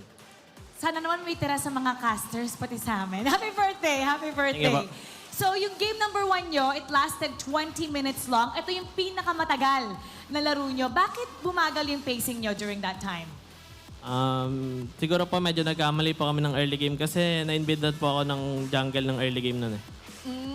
Okay. Sabi mo nga nung umpisa din na kailangan mo pang i-improve ang iyong Fanny. Pagkatapos ng ipinakita mo ngayong araw na to, what do you think about your performance? And do you think na sakto na siya para kay King Kong for your next fight? Feeling ko po sobrang kulang pa pero bibigay ko best ko lagi. Ayun. Nice. And ito naman para kay Sanji. Sanji, your most used was Zask. Okay, kay Zask. How do you feel about this hero? At paano ba ni Zask na-change yung playstyle mo? Oh, Coach! Coach Benny Cutie. Ano? May binubulong. Ano yan? Sabi kasi ni Sanji, anong sasabihin ko? Okay. Ano po ulit yung tanong? Okay, most used hero mo kasi is Zask. So, ano mong pakiramdam mo to sa hero na to? Paano nyo naiiba yung laro mo? Gusto ko lang siya gamitin kasi nakakapag-farm yung mga kampi ko. Ayun, okay. It's just as simple as that. Ano naman kay Sanford? Sanford. Grok sa XP. Viable ba talaga to? Or ikaw lang ba ang kayang gumawa nito? Hindi po. Kahit kinder, kaya po gamitin. Okay. Sa lahat ng mga nag-rank dyan, ano bang payo mo para sa Grok XP? Dapat po matuto muna sila mag-block ng waves kasi sobrang halaga po sa early game. Okay. Now it's time to announce ang ating MVP. Can you guys guess who it is? Alam na nila. Birthday boy Let's take Ben. a look at the screen.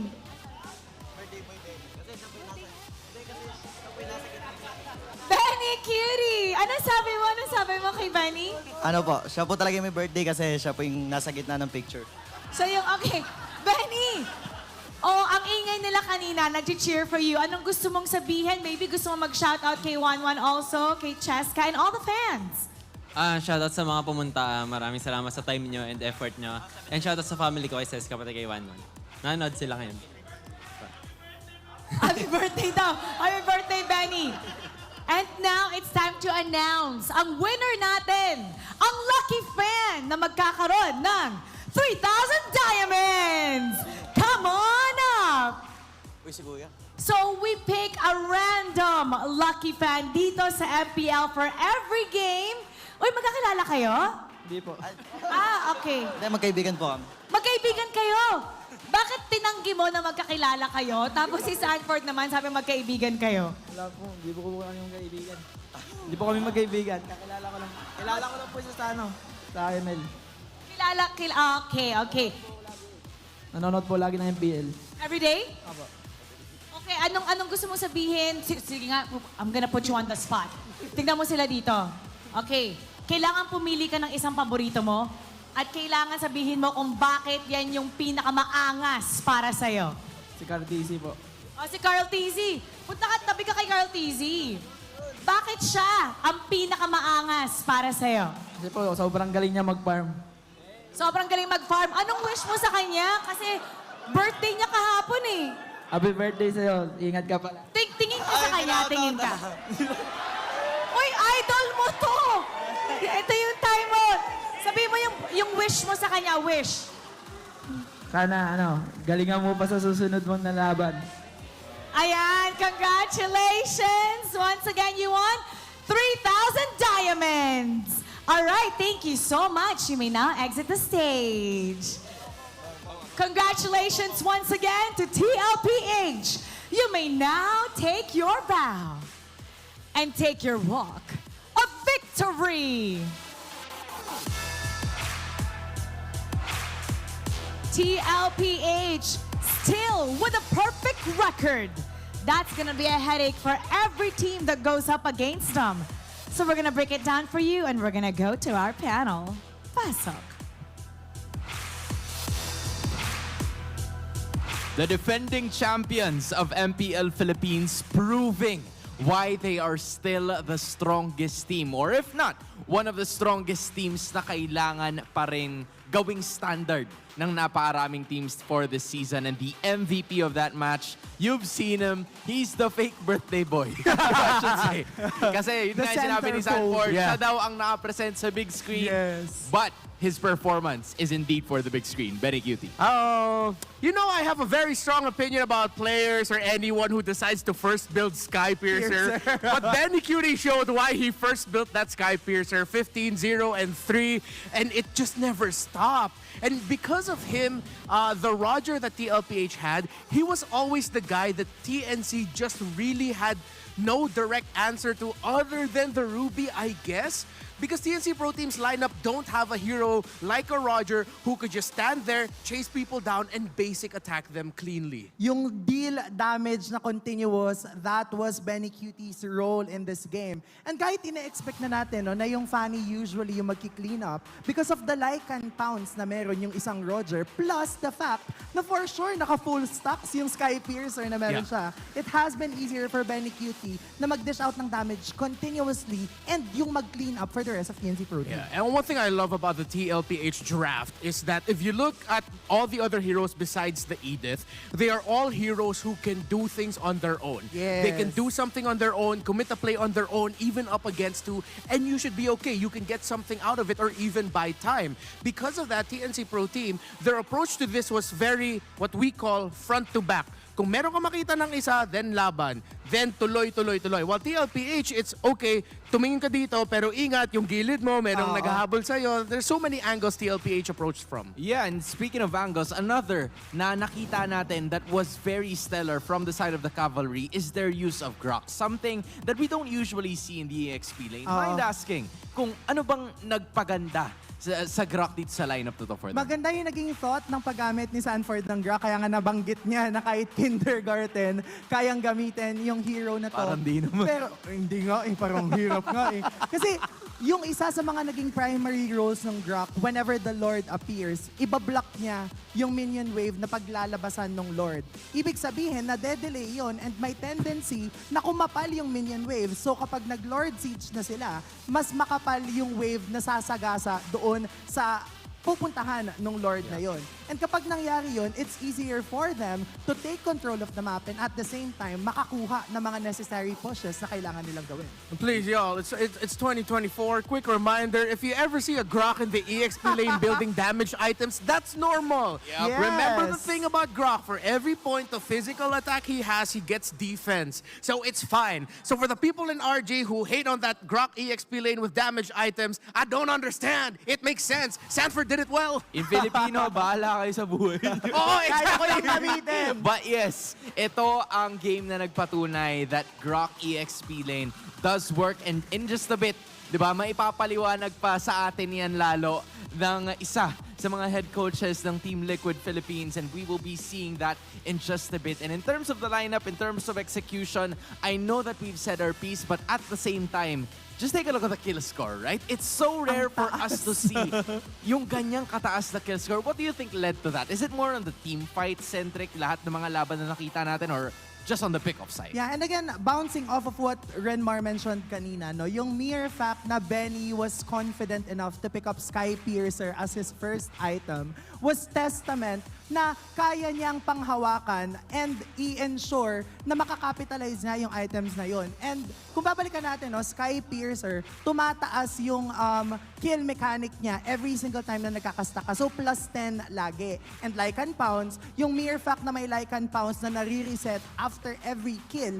yun yung ginamit ni Benny Cutie as we head on to this match. And gusto ko lang din balikan yung sinabi kanina ni Sanji in the interview na isa sa mga reasons kung bakit gusto niyang gamitin yung Zaz ay stand-alone hero yung Zaz. Yung ultimate ng isang Zaz, nagkakaroon agad siya ng ability to protect himself from ganks coming from the assassin jungler nung kanilang kalaban. And that's what we were talking about. The lineup of TLPH, four heroes have someone who can just really do their own thing.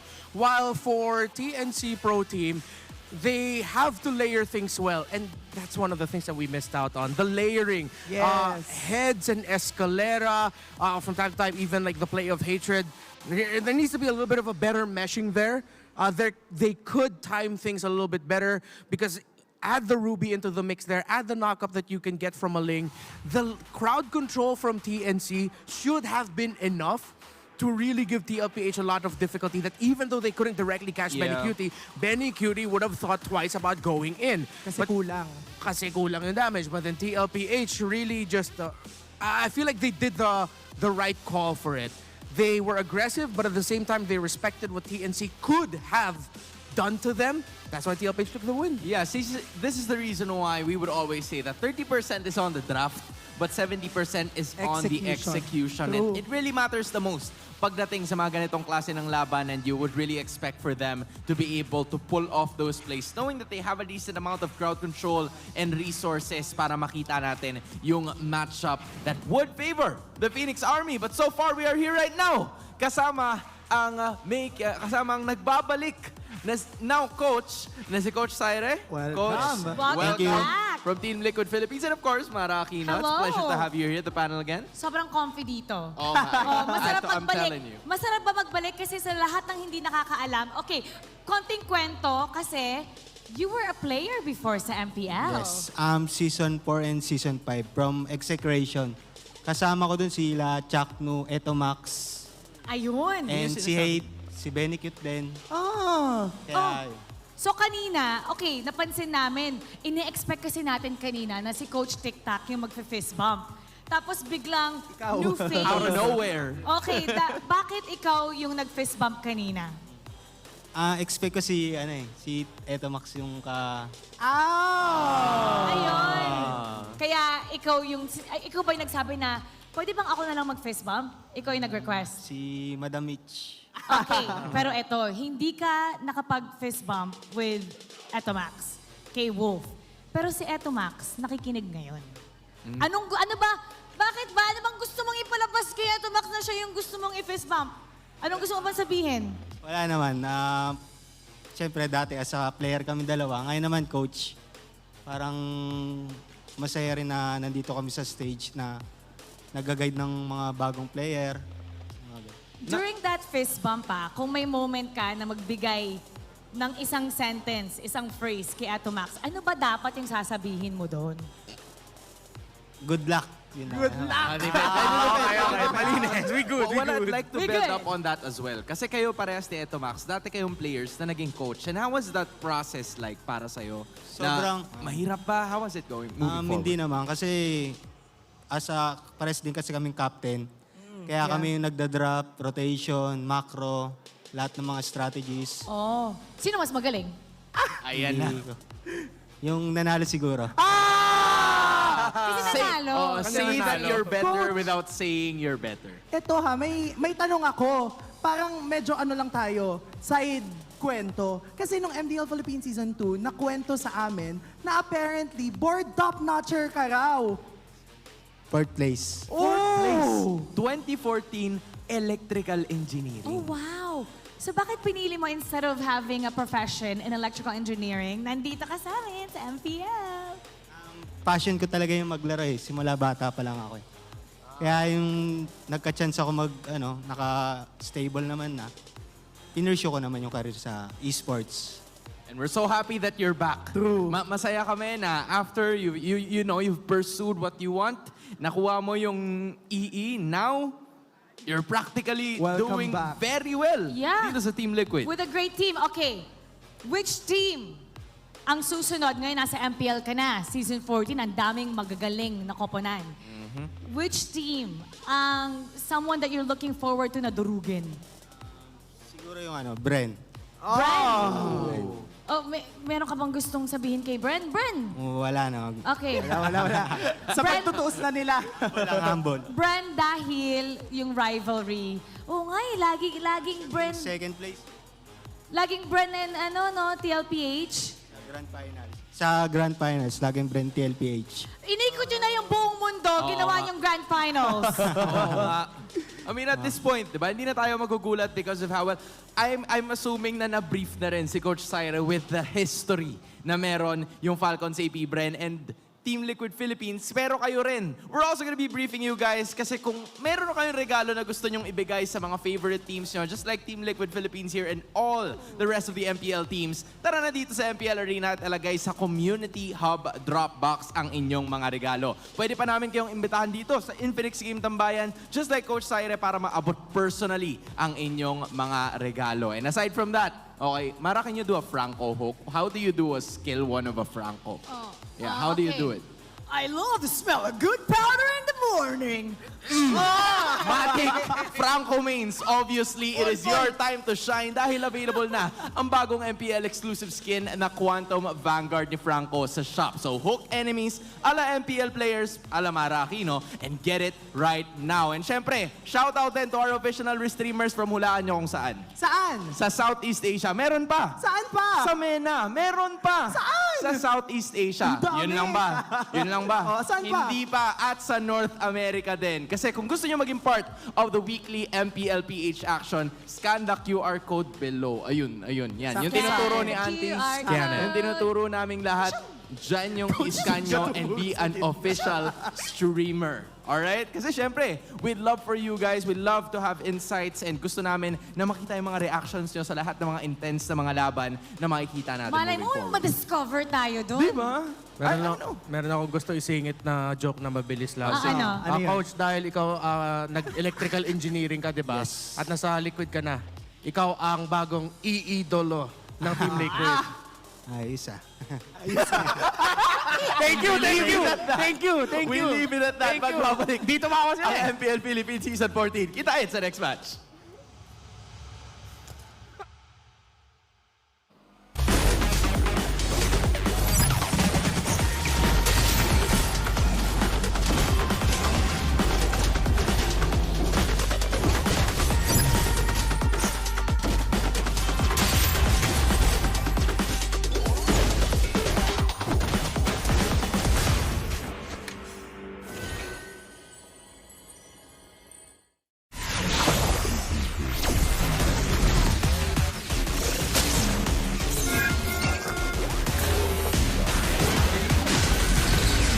There's no time to chit-chat.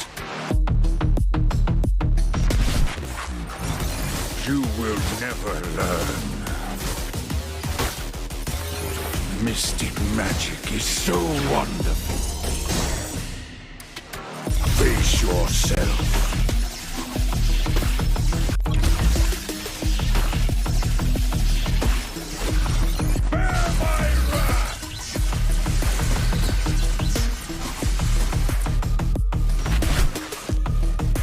Imagination is the driving force of the energy.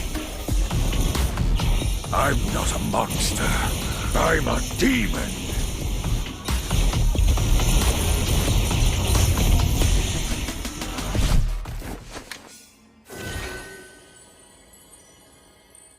Get 8 gigabytes of all-access power. To do it all. Plus only TikTok to scroll and share non-stop.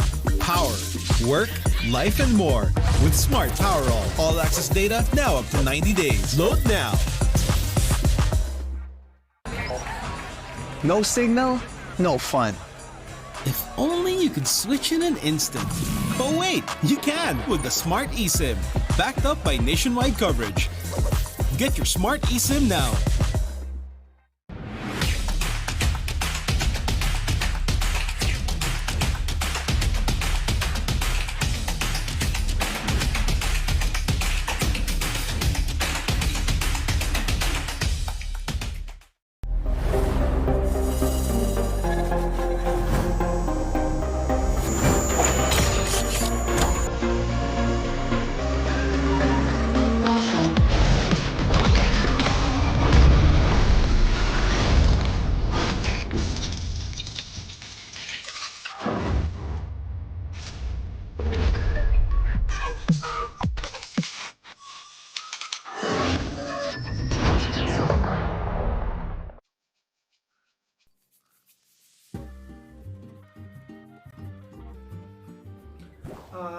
pinaka kong paglalaro ng ML is nung nag-champion ni Archangel. Ay hindi, bale yung siguro mga season 2. Kasi nag-champion ni Archangel, season 3 siya, pero yun yung 1,000 stars na ako.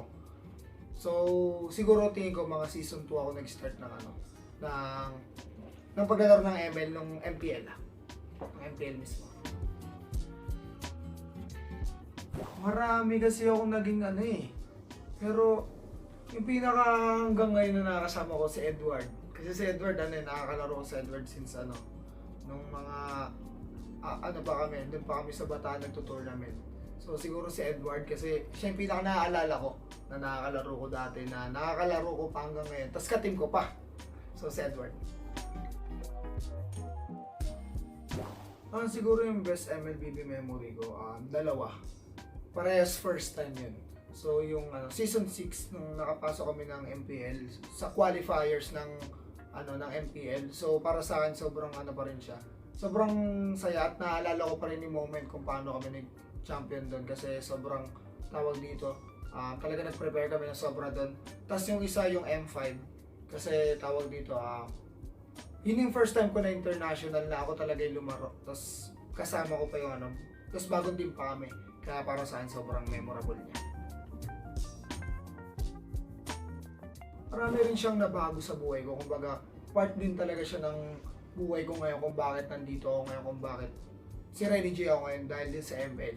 Pero syempre, hindi lang dahil sa ML yung kumbaga, marami din siya mga patterns like dahil kay Boss D din, pinakilala niya ako, or siya yung siya yung nagbigay sa akin ng opportunity. So, marami siyang natulong sa akin, tsaka kung ba't si Renny J ako ngayon, isa siya sa dahilan. Yung Attack on Titan na MLBB skin na nilabas nila. Kasi tawag dito, bago nila ilabas yan, kakanood ko lang mismo ng Attack on Titan. Kahit hindi na sobrang hype ng Attack on Titan that time. Kasi feeling ko ako lang nahuli kasi hindi talaga ako nanonood ng anime Pero dahil na-encourage ako ng mga ka-team ko manood ng anime, pinanood ko siya at sobrang nagustuhan ko. Tapos nung nilabas yung Attack on Titan na skin ni ML, talagang gumastos talaga ako ng pera ko. First time ko gumastos nun. So, gusto ko talaga ilalim kay Levi. Yes, thank you kay Muntun dahil dami kong nakuha ngayon.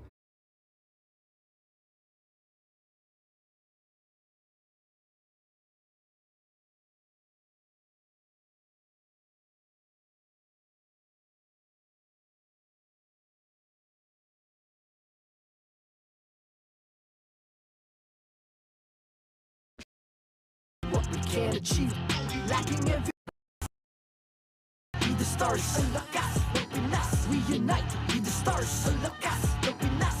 We the stars. Ang lakas ng Pinas, we unite, we the stars. Ang lakas ng Pinas, we unite, we the stars. Ang lakas ng Pinas, we unite, we the stars. Ang lakas ng Pinas, we the stars. The 14th season of MPL Philippines is brought to you by the following sponsors. Smart, the official telco partner of MPL Philippines Season 14. The official tournament phone of MPL Philippines, Infinix GT20 Pro. Official suppliers, EMC Asia and Index Salon. Experience the MPL PH Season 14 action live at Green Sun, Makati City. Grab your tickets now via official MPL PH website. Don't miss any MPL action by following our official Facebook and subscribing to our YouTube channel. Follow MPL PH on TikTok for more content. And to ensure the equality and fairness of our games, MPL Philippines is also monitored and supervised by the Games and Amusements Board.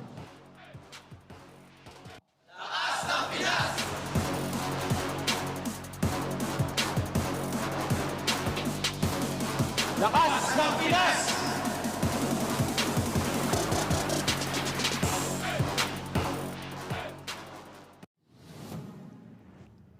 Nagbabalik ang MPL Philippines Season 14 para sa unang araw ng week number 2. My name is Hans Galeria and together with me is Renmar Santa Cruz and Ate Anara. At kasama niyo pa rin kami dito lamang sa Infinix Game Tambayan kung saan masasaksihan natin in just a few minutes ang pangalawang matchup, the final match of the day between Blacklist International and Smart Omega. Another interesting, series that we're gonna have to prepare ourselves kasi magiging intense na naman to for sure. Yeah, the rivalry of Blacklist International and Smart Omega is historic, Way to say back. the least. Way back, even though a lot of the main characters of this rivalry have changed for this season. There are some interesting stories and connections between the players that we have now. This generation of the Omega Blacklist rivalry that'll make things still spicy. Yeah, and honestly, I'd have to focus on the history. Auntie, I'm gonna give you a crash course, okay, on what happened. Kasi last season, Omega's chances, it's all started with last season. Okay? Ano nangyari? Omega's chances of qualifying for the playoffs started and ended with Blacklist International. Nagsimula to when Shaq Nu transferred from the MDL to MPL para i-sweep ang Blacklist International in the 6th week of the Naalala regular ko nga season. yan. Diba? Pero, nagtapos din yon nung na-secure ng Black yung series nila against Echo, na ang tawag sa kanila dati, Echo pa. Kasi all they needed was just one win. Diba? Kung na-sweep man ang Blacklist International noon, it would have been Omega. So it would be one or the other. Ever since then, Omega has maintained its roster and it's doing wonders dahil sa kanilang opening week nakakuha sila ng 2 match wins and they way have won in terms of their last meeting, pero ito yata yung momentum na pinanghahawakan nila ngayon in terms of what they have as a team. Oo. Kaya nga, kailangan nating makita na magpatuloy yung pagragasa ng bagong barangay. Especially now, because of the narrative that happened last season. Hindi lang yun yung first time na dininay ng Blacklist International yung Omega. Kasi nung M3 nung Season 8 sa MPL, sila din yung kumbaga nagtanggal doon sa opportunity ng Smart Omega na makakuha. That's the lower bracket. Yeah, and I also remember Blacklist, sila yung nag-eliminate sa Omega nung play-ins para sa playoffs noon back in Season 11. So, ang tagal. So, no joke talaga when we say that this rivalry is historic. Yeah. So many things has happened between these two. I mean, at some point, di ba, nag-umpisa to sa kay Oheb, kay Kelra. Doon nag-umpisa lahat ng mga ganap. And then all of a sudden, there's been some rivalries. We've seen Chaknu not part of Omega during the first matchup nila kontra sa Blacklist. And then all of a sudden, he's back. Tapos ngayon, panibago na naman ulit, a new code for Blacklist International ang ating makikita. Pero yun din yata yung kailangan nilang gawin. We are still looking for Blacklist International sa kung ano ba yung gagawin nila. What exactly would you do if you're Blacklist International? WWYD. What would you do? Or pwedeng WWBD, di ba? What would Blacklist do? Because as of this moment, we haven't really seen a lot of those victories na kinakailangan nila and they need to at least propel themselves. Kailangan paganahin na kagad nila yung engine nila para magtuloy-tuloy for the next. And I think for the Blacklist agents there, I've seen a lot of the pulses of the community, what they've been mentioning online, and I have to agree with them. For me, Blacklist International, because of the roster that they put together, a bigger coaching staff with a lot of new faces for the organization. They have a full 10-man roster, if I'm not mistaken, 9-man. So really, it's expected that Blacklist International will take time to figure things out. Kailangan talaga nila ng oras kasi ang dami nilang mga iba't ibang pyesa na kailangan mo talaga hanapin yung tamang timpla. And spoiler alert, nakita naman natin dun sa waiting screen natin. Meron tayo mga iba, but we will go on to that later on. Blacklist will really take time. Kung kakaantabay lang nila, kung kakasubaybay lang nila, back lang kayo ng konti. Back lang kayo ng konti, masusubaybayan yan. But as we spoke, or as we mentioned kanina, you're right. At least nakakuha sila ng panalo from last week. They got one game, and that's probably something that they could build on na nakuha nila dito sa Fnatic Onyx Philippines. Pero parang may something Parang may pwedeng lumabas dito sa lineup na hinihintay ng sobrang daming tao. One of those are the options of Pilar and Oheb possibly playing. Na lagi nating nakikita, where are they? Because nabanggit na nga natin 10-man lineup. yung koponan ng Blacklist International. So, while that gives them opportunity to mix and match their players, at the same time, mahirap din kasing buuin, again, yung chemistry from those 10 players. Who do we field in today? Sinong lalaban ngayon? Yeah, and I think it's important that Blacklist International, now for week 2, they're juggling around different roles. Again, not confirming anything. But come on, nakita nyo naman yung loading screen. Okay. Hindi na ganun kasyado spoiler. So we're just gonna tease it a little bit. When you have so many players in that team, you have to flex it as early as week 2. Yep.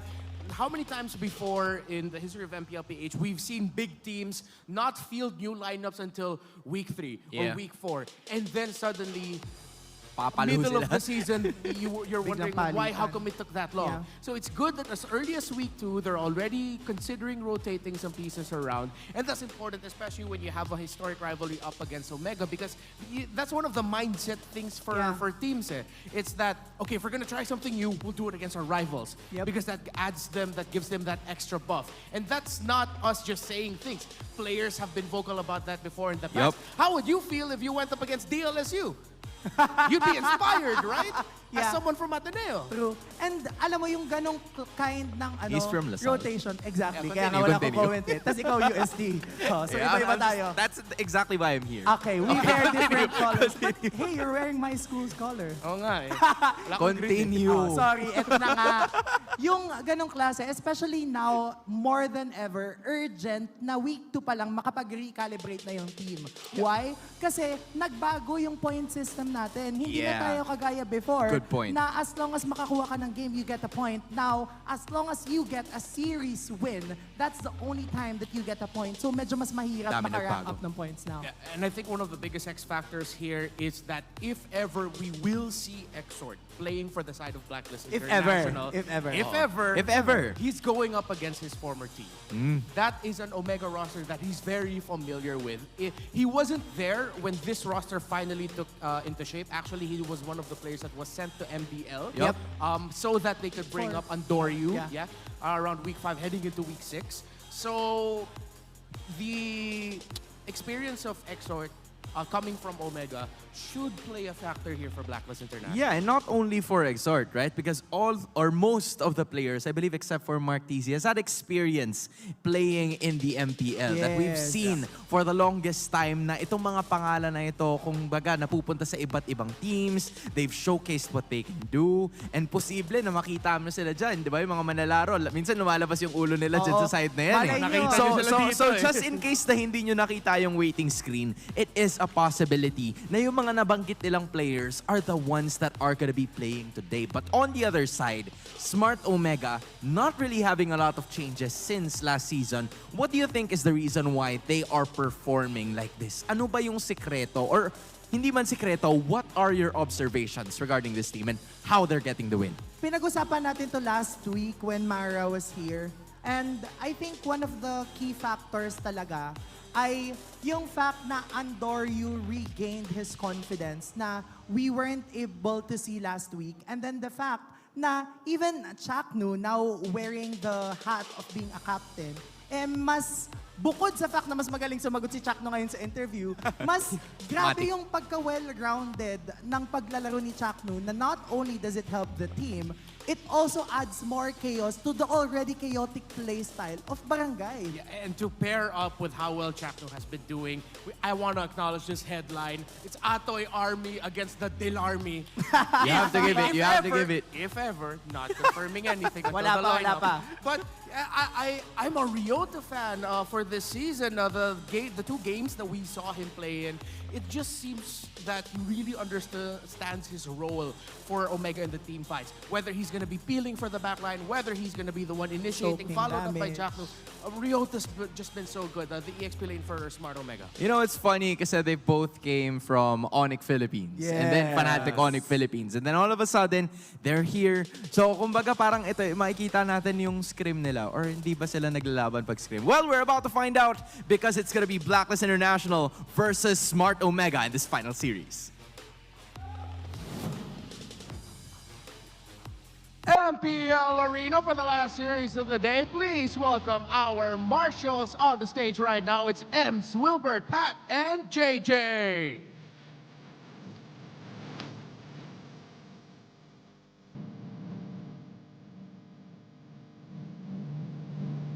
And now, sumusugod sila papunta sa mga panalo na nakuha nila. Let's just go ahead and welcome in the back of their savage momentum, it's Smart Omega!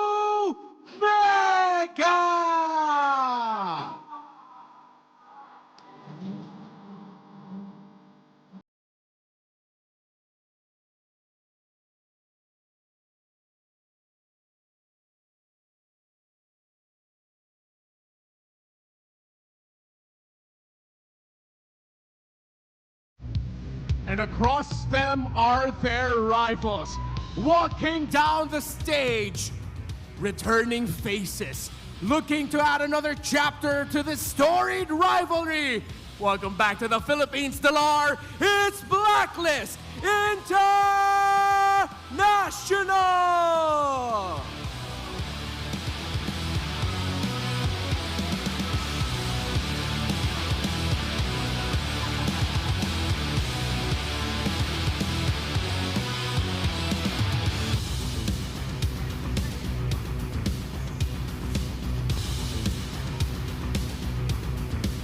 And the master tacticians for both sides for Smart Omega, it's Coach Lembot.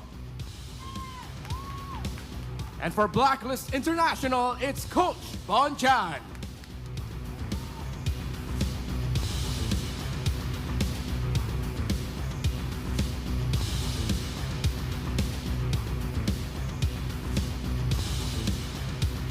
It's time for the face-off. Delar, Ryota, step forward. Once teammates, once a sub, now part of the main five. The tides have changed for these two players.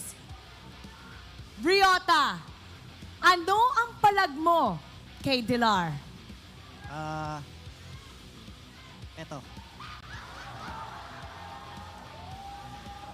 Delar, ano ang palag mo kay Ryota? Basta tandaan mo lang, bago nagka-Atoy Army, may general muna. Palag kung palag, fist bump. A story of domination and redemption.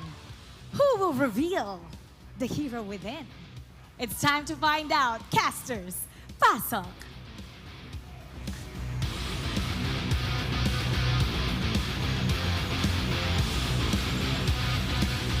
At doon natin nakita ang muling pagbabalik ni Delar. Excited na nga siyang pumunta doon sa table eh. Excited na siyang maglaro. Bakit nyo pa ba ako papupuntahin sa gitna ng stage? But yes, before that, it's Smart Omega that hasn't really changed their lineup and is now building on their momentum. In English, Delar said before there was the Atoy Army, there was the general first. This is the first general, the general of MPL Philippines going up against the new general, his former teammate in Ryota. But besides the EXP lane, Big J has been tearing it up this season. 2 MVP performances, and Ukir has been a sleeper hit for Smart Omega. But for Blacklist International, they're going to be fielding in 2 new players para sa Week 2. It's Delar and Exort na highlight. Oo, tapos may pagbabago pa because Haji is now back in the roaming position. Will this shake things up for Blacklist International? Kasi nakita na natin yung KDA machine wearing different hats. How will he be able to adjust as early as Week 2? Yan ang tanong ng bayan. It's crazy kasi we've seen Haji play 3 different roles all throughout. Hey, but speaking of which, gaya ng binanggit niya kanina, the General returns. At ang pinakahuling beses na nakita natin itong si Delar in a Moon Transaction Tournament was in MSC 2023. Nung EVOS Legends ay humarap sa Onyx in the quarterfinals. Sinab nga siya nung Game 2, di ba? Yes. Na parang medyo alanganin na yung kanilang sitwasyon. But even so, he's managed to secure a win and give some hope for the EVOS fans. Yeah, he got to play 2 games, and if you weren't there or you weren't following MSC 2023, he played the Joy and the Uranus. When after that series, after that first game where he played the Joy, everyone in the world said, Evos, why did you sub Delar? Why did it take you so long to play him? Now, for Blacklist, they're not taking their time. Ilalagay na kagad nila itong si Delar because they want to show the Atoy army that the General still has it. Ganun din naman yung gustong gawin ni Ryota because you also have to show the previous General that Atoy army is now in charge. At para sa parehas na kupunan, you have to challenge each other's team chemistry. Yung sa Omega, siguro nasagot natin during the first week, but for Blacklist International, we are yet to figure that out with this new lineup. Oo, parang ang tanong ulit ngayon ay papaano makatutulong both Exhort, Delar, and Haji now that they are in their roles. They all have a role to play in this game.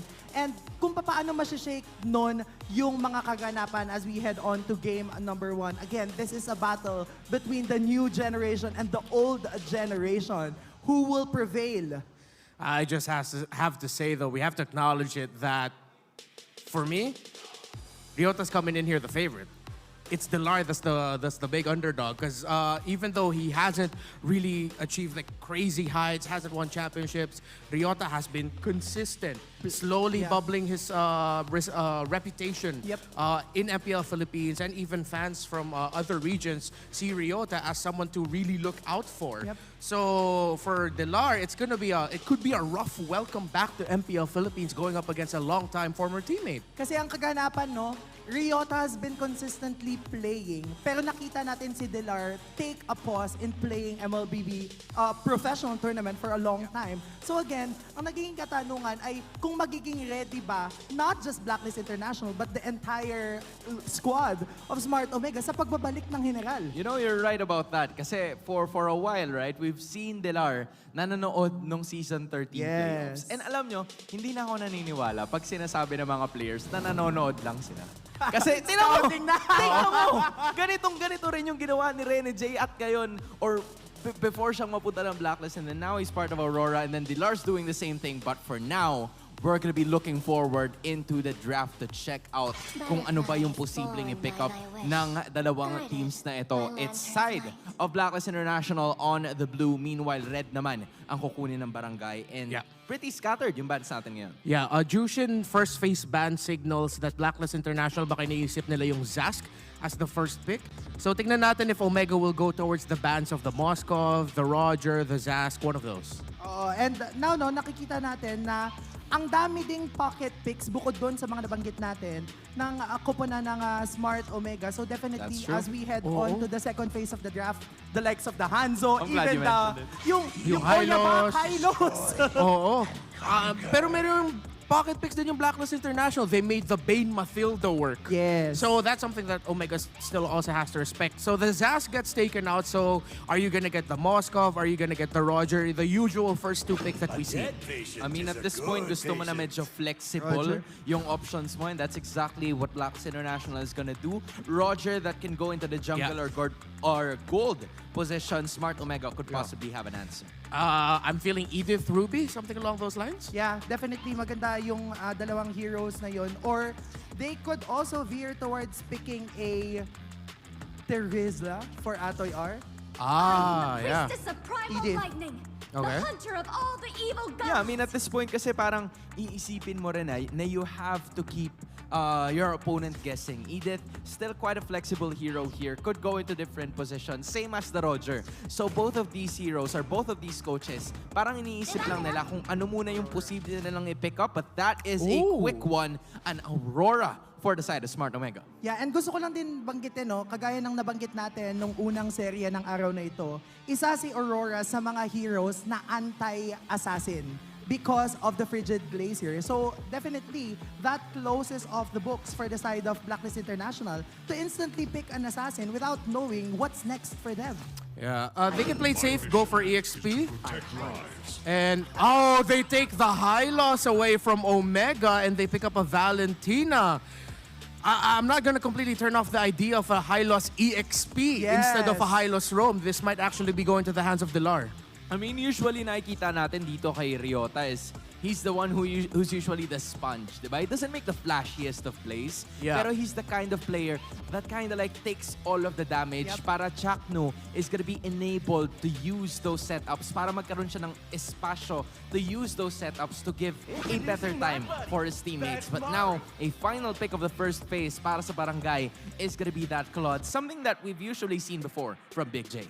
Yeah, I like this pickup by Omega because the first 3 picks of Blacklist International is giving team fight. Yep. You see those picks and you imagine a lineup that wants to roam together, fight together. So Omega will pick up a Claude so that they can open up the map and be able to split push. Oo, tapos yung fact na yun, no, na the moment na magkaroon na ng enough resources yung Claude from split pushing, from being able to open up the map, that's a go signal for him na in a way, nai-equalize pa din yung fact na pwede silang makipaglaban at the right moment. Yeah, the thing that hurts about this Claude pick though is that Blacklist International, you know that there's a high chance they won't have a static backliner. Because all of the lineups of all of the heroes so far of Blacklist International want to dive. Meaning that when the Claude goes into Blazing Duet, it puts itself in a very dangerous situation. Yes, kasi the moment na ma-crowd control siya, just even the Hylos, pag tinuhog siya nung spear ng Hylos, unless mag-purify siya, which I think is the go signal here din naman for this Claude, medyo mahirapan talaga in terms of pwestuhan sa pagpasok ng mga teamfight. So both of these teams clearly have their conditions na i-met nila, especially with the high loss being picked up for the side of Blacklist International. I believe 100% pick rate siya kada araw na lumilipas, right? For the past 4 days that we've seen dito sa MPL Philippines Season 14, it's always been that high loss that is present. A Nolan, Jawhead ang tatanggalin ngayon ng Blacklist International. Meanwhile, it's Ruby and Kaja na tatanggalin naman ng Smart Omega. Haya and Julian are still open, so that's definitely a possibility for both of our teams. But then again, we've mentioned how yung pagkakapick ng side ng Smart Omega ng Aurora already opens up the possibility na meron silang in a way pang counter out against those kinds of heroes. You know what I'm thinking what might be okay for Blacklist International, MP the King, if ever the Roger's gonna go into the gold lane, they can pick Alpha. Alpha, yes. Yeah. Alpha jungle, then put the Roger into the gold lane will be good. Right? Alpha could be looking good para sa kupunan ng Blacklist International. But this is interesting. Yeah. Kasi binanggit ni Renmar kanina kung paanong currently yung lineup ng Blacklist International all-dive. And how better to counter an all-dive lineup than to have ng mga pating na paparating sa'yo the moment na mag-dive ka. So now it's a question for Blacklist. Do you put the Roger gold? Do you put it in the jungle? I feel like still pick up the Alpha or maybe even, I don't know, consider the Martis because you have the high loss to pair up with it. I'm just thinking that you need someone in a key position that can avoid getting crowd controlled by the ultimate of the Bane. I guess they're probably thinking na posibleng kunin din kasi sana nila yung Bane, but the only problem is they're gonna fixate on an assassin, one of the strongest assassins that we have in the current game, at sasamahan din nila yan ng Grok. So posible nga na flexible pa itong Grok tsaka yung high loss in the XP and row position. And sinasagot din ito yung question mo, Renmar, doon sa may ability to evade the crowd control coming from the Bane. So in a way, a good pick, but then again, kagaya na binanggit mo, Hans, pwede nating makitang mag-veer towards the XP lane again, ang isang Grok, just like what Sanford did in their game number 2. Yung nakikita ko to so far, this could potentially be a very magulo game. Yes. Parang ang daming aksyon, daming individual fights na nangyari. Last pick, Roam or EXP? Uy, nag-glue. Huh. I wonder how you guys feel about this. Kasi, Lason to Yeah, this is Ryota holding on to a glue and Chaknu ang gagamit ng Edith compared to the usual set of heroes that, you know, we kind of see from him. I'm thinking about if ang naging train of thought dito ng Smart Omega ay walang kayang mag-burst down agad sa glue at the start. Kasi nga naman medyo tanky talaga yung mechanics ng glue. And kaya niyang sakyan yung mga humaharap. Yeah, sobrang lason ng glue pick na yan na baka, yun nga, as you mentioned, the early game, it might be difficult for Blacklist, for Omega to have an answer towards, for Blacklist International, excuse me, to have an answer towards the glue. Parang iniisip ko, parang, at some point, the casters in Filipino will say, ang kunat! In English, they can't take him down. I mean, Lembot and Bonchan have finally made their move. It is now time para sa mga manlalaro. Casters, pasok. Little did we know that the code could be rewritten before our to very Mobile eyes. Legends. Welcome to the second matchup of the day.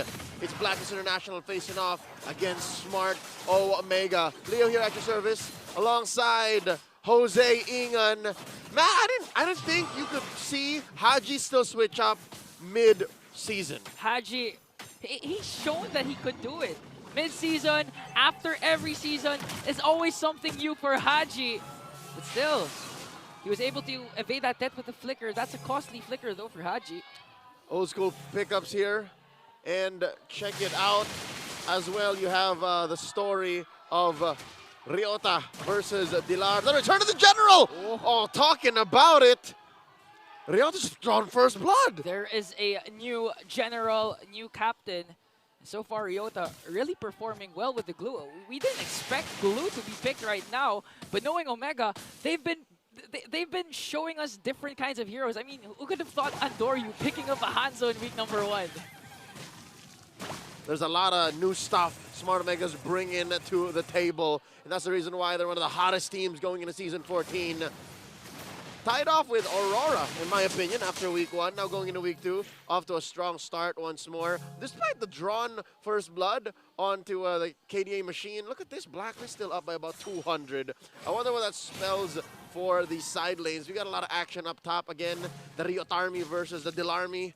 The new general versus the... Yeah, that's what I call it. Ryotarmy. Yeah. I thought it was Atoy Army. Who says that? The other broadcast. No one says that. Literally no one says that. Looking at the mid lane matchup, you have Exort versus Ukir, who, by the way, we didn't make much noise about Exort coming back. I love this matchup. Again, if you can recall correctly, last season, Ukir transferred from MDL to MPL, and same as well for Exort from MPL to MPL. This time they're facing off, not as teammates, but as opponents. Right! They used to replace each other. Yes. You know, the shuffle through the barangay, which led to this iteration of Smart Omega. So there's a lot of webs weaved throughout this matchup. That's why the rivalry is very much well-deserved. The lore behind them. Look at this turtle now, down to a third of its health. It's just Dilar Exort up. And there's a saying. Okay. When a Bane has its eyes on an objective, there's very little you can do. The deadly catch, yeah. Especially with the deadly catch. You really don't want to contest Bane, because if you overcommit, Omega can really turn things around into their favor. They have the Edith, they have the Bane as well. And going head-to-head, Hayabusa versus Bane, you'd really favor the Bane. And MP the King knows this, because their only single game 1 was he was using the Bane. That's right. Yeah. And with that said, there's really very little answer you have towards the Bane. When you have the glorious pathway set down through Dilar, they can answer back with you know, with that very old, the deadly catch. So now, clearly, the map belongs to Blacklist, but when you get into a fight, which I think Omega will try to delay for as long as much as possible because they need to get their XP and their items on, that's when it'll break out. Oh, here we go! Shocknu onward, connecting onto Haji as well as the Frigid Glacier. That's going to be a first blood kill. Oh, no, that's not the first blood. But Haji again is the casualty for Blacklist. And prior to that clash, we've seen Andoryu as well as Outplayed pick up the Sky Piercer. So we can expect both of these players, respectively, for their teams to really get kills as much as possible. But the problem is, Omega is on the driver's seat right now. They're really controlling the pace early game. Yeah, that's a bold move to actually pick up the Sky Piercer onto the Bane. I personally wouldn't do that. Same. But if... I'm not that confident. If Smart Omega says, you know, we're going to go fast, and we're going to pick off fights as fast as possible. And look, prior to this matchup, right, if the roamer allows for them to die over and over again, that's fine. They're the ones who can afford to do that. It's their job. But if you put it on Sky Piercer stacks, that's a whole other story. Yes, and a whole other story here, because Shocknu once again connecting onto Haji. Haji needs to walk away there. And here comes MP the King. Wiki Shadow Kill onto Shocknu, but the problem is 3 members are there to share the damage. And look at that, Haji with a wild charge, but no follow-up coming in from Blacklist, but this time, they're in a better position to get the circle. Not to mention, Joshua Mangilog still had the Primal Wrath, so extra shield, extra health on there. Turtle now at a less than half health, down to a 5th! Andoryu is very far, got blocked by Haji, and this time, Blacklist will secure Turtle without suffering any casualties. I actually like what Haji did there. what do you call it? The wall again? The wall from The Grok. Guardian's Barrier. The Guardian's Barrier was very crucial for Andoryu not to contest anymore. And at the same time, they were able to evade whatever Omega could do to go for a trade. That's right. It's key towards the next ramp up from mid to late, and even in late game, big 5-man collisions. Only one member of Smart Omega can actually go through the wall, and that is Jome. Oh, look at that. This is what we were saying a while ago. The glorious pathway got cancelled by the deadly catch. And Shaknu going in with the Primal Wrath. MP is going to fall down, but a counterattack coming in from Haji all the way from the backline. No casualties from Omega, and you predicted this.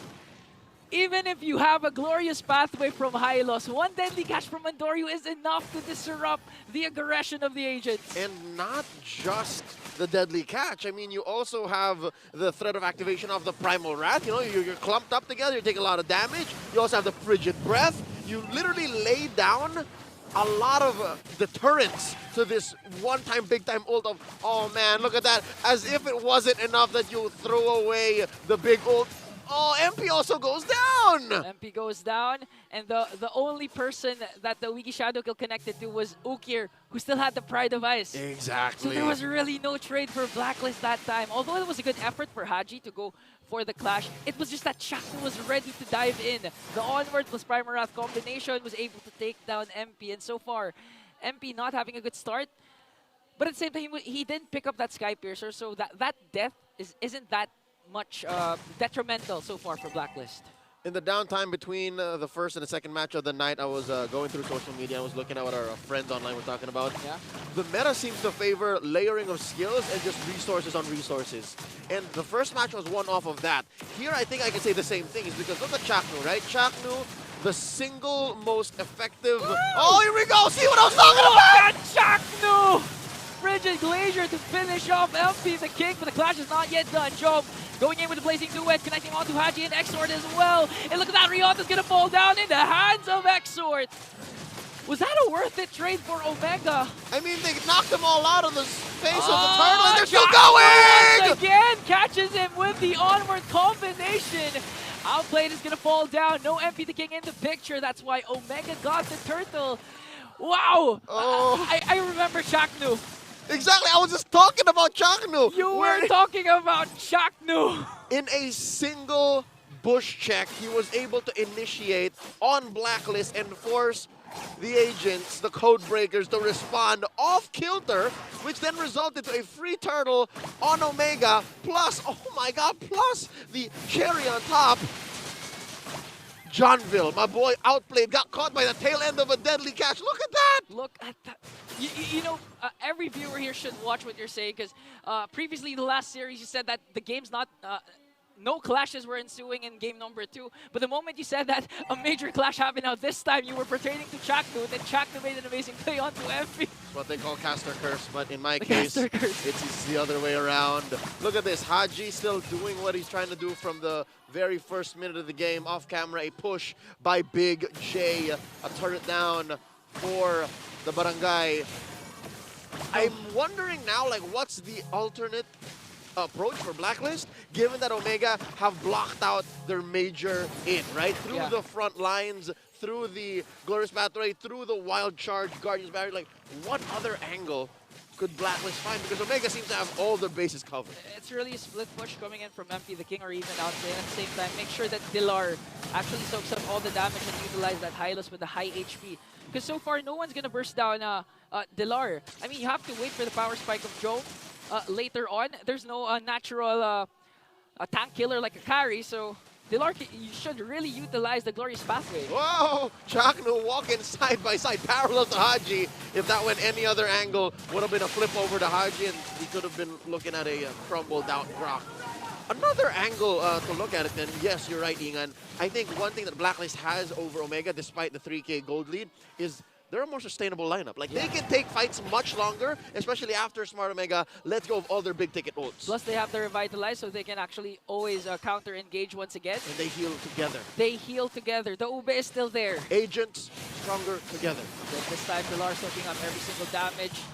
being brought down to him. That's annoying. That's Beatrix level of annoying, man. You just keep throwing the deadly catch. Chaknu wants to go right after Haji. There's no passive. He has to use the wild charge to walk away. And this time, Ryota being a menace onto Black to disrupt their formation. He was able to go onto Dilar, but he's going to fall down. And that was a bait because Omega's really focusing on this Lord. Chaknu making sure he zones out Dilar. Oh, what? Look at that! Exort! Welcome back as he takes down the Lord away from Omega. Now Omega's mad, the Barangay is mad, but Dilar as well took down Jome. Two members are falling down for Omega. What a turn of event for the Agents. Dexter Martinez, the X Factor, Exort from out of nowhere, stealing away the Lord, opening up a lot of kills for Omega to just bait them. You know what? I could have sworn Exort was still wearing the green and black. That's what that moment felt like. And what now that did is snap the gold lead in half. And where did that come? We were seeing past the Lord steal, but yeah, no, I think in the grander scale of things, Ingan, I think the kills that resulted after the Lord steal was more important than the Lord steal itself. Yeah. Which was already a majestic piece of art. It was really a big bonus for Blacklist. They were able to get a takedown 3. They're not going to be able to utilize this Lord. This is just a level 1 Lord, but this time, oh, look at that! Haji still, he just wanted to delay Omega. He bought time. He bought enough time because they're after that second tier turret in the bottom lane. Now Dilar, oh, he's going to get caught up there by Chaknu. But the glorious pathway will, oh, wow, what a TP onto Omega. Look at the swag, man. The army, the general is back. Look at the swag. And because of that, again, the back-to-back frontliners from Blacklist pushing through deep into Omega's territory. They were able to push down tier 2. Okay, now they're pushing down tier 2 again on the middle lane. The clap back, oh, of course. Omega's playing like Blacklist also right now. It's a barangay ube. The barangay ube. Which I think is a smart way to play. I mean, no pun intended. But look at the front line, right? As long as Chaknu finds somebody and Ryota compromises the back line, the frigid breath and the deadly catch should get some kills. And then Jome is there for the cleanup. Yeah, and we can see Omega. I mean, Ryota, although he has a good KDA 1, 2, 3. It's not like the glue's disturbance onto Blacklist. It's not that prevalent anymore because Dilar's doing the same thing. Yeah. So like both XP laners are just going for the front lines. Just making sure that the damage dealers don't have a good angle to dish out the damage and make sure to free hit. That's right. For Blacklist, it's less honest. Yeah. It's more angles. You have to find angles. For Smart Omega, they can cut right through you, whether it be through the big 5-man pushes, through the big team fights, again, Deadly Catch and Frigid Breath, and then you have Ryota cutting through. What they do have, Blacklist, is MP the King. I think he's the main difference maker, is once you scramble Smart Omega, it's over. That's why the Barangay now is playing their version of the Ube. Yeah, especially towards this next Lord objective. If you can't find where MP the King is hiding, we can see another Lord steal. Look at this blitz, and then a feint. Lord here put down to about half health, let it reset hard. I think Smart Omega's waiting for a big ult to come out. Then they'll snap. Then they'll clap back. Most probably the Wild Charge or the Glorious Pathway, because those are the ultimates that really turn things around, really turn clashes around. That's right. That last big one was off of a chaotic start. That Exort Exort coming in with his veteran wiles took advantage of Haji here. Okay, now this time they're giving it to Haji. Oh, he's fine. They're telling Haji, you can't just check bush here. Nothing is free. Nothing is free. Go back, Salik Imam. This seat is taken. Go back. Interestingly enough, Haji knows what it's like to play for Omega. Oh, yeah. That's right. His first world championship in M2. So not just the organizations he was wearing the green and black. Yeah, it's not just the organizations who have a rich history. It's all the individual players as well. Even on a player-to-player basis. Yeah, Adoryu, even Exort, now Chakno with on the conceal. Oh, they let go. Again, it's the same dance. It's a push and pull. It's the same dance, but look at this. Omega off of a single hero on door, able to blitz the Lord. Down to 3/4 of its health. Ryota put down about half. And Dilar pushing through. No ults still. No ults committed. Okay, the first one to let go of an ult. The first one to get baited and let go of an ult will lose. That's right. You go first. No, you. Go first. The first one who punches will lose. Don't That's throw the a name of the punch. game. Don't throw a punch. Just look for the counter. Yes, yes. And that's what they're looking for. Bob and weave. Wow.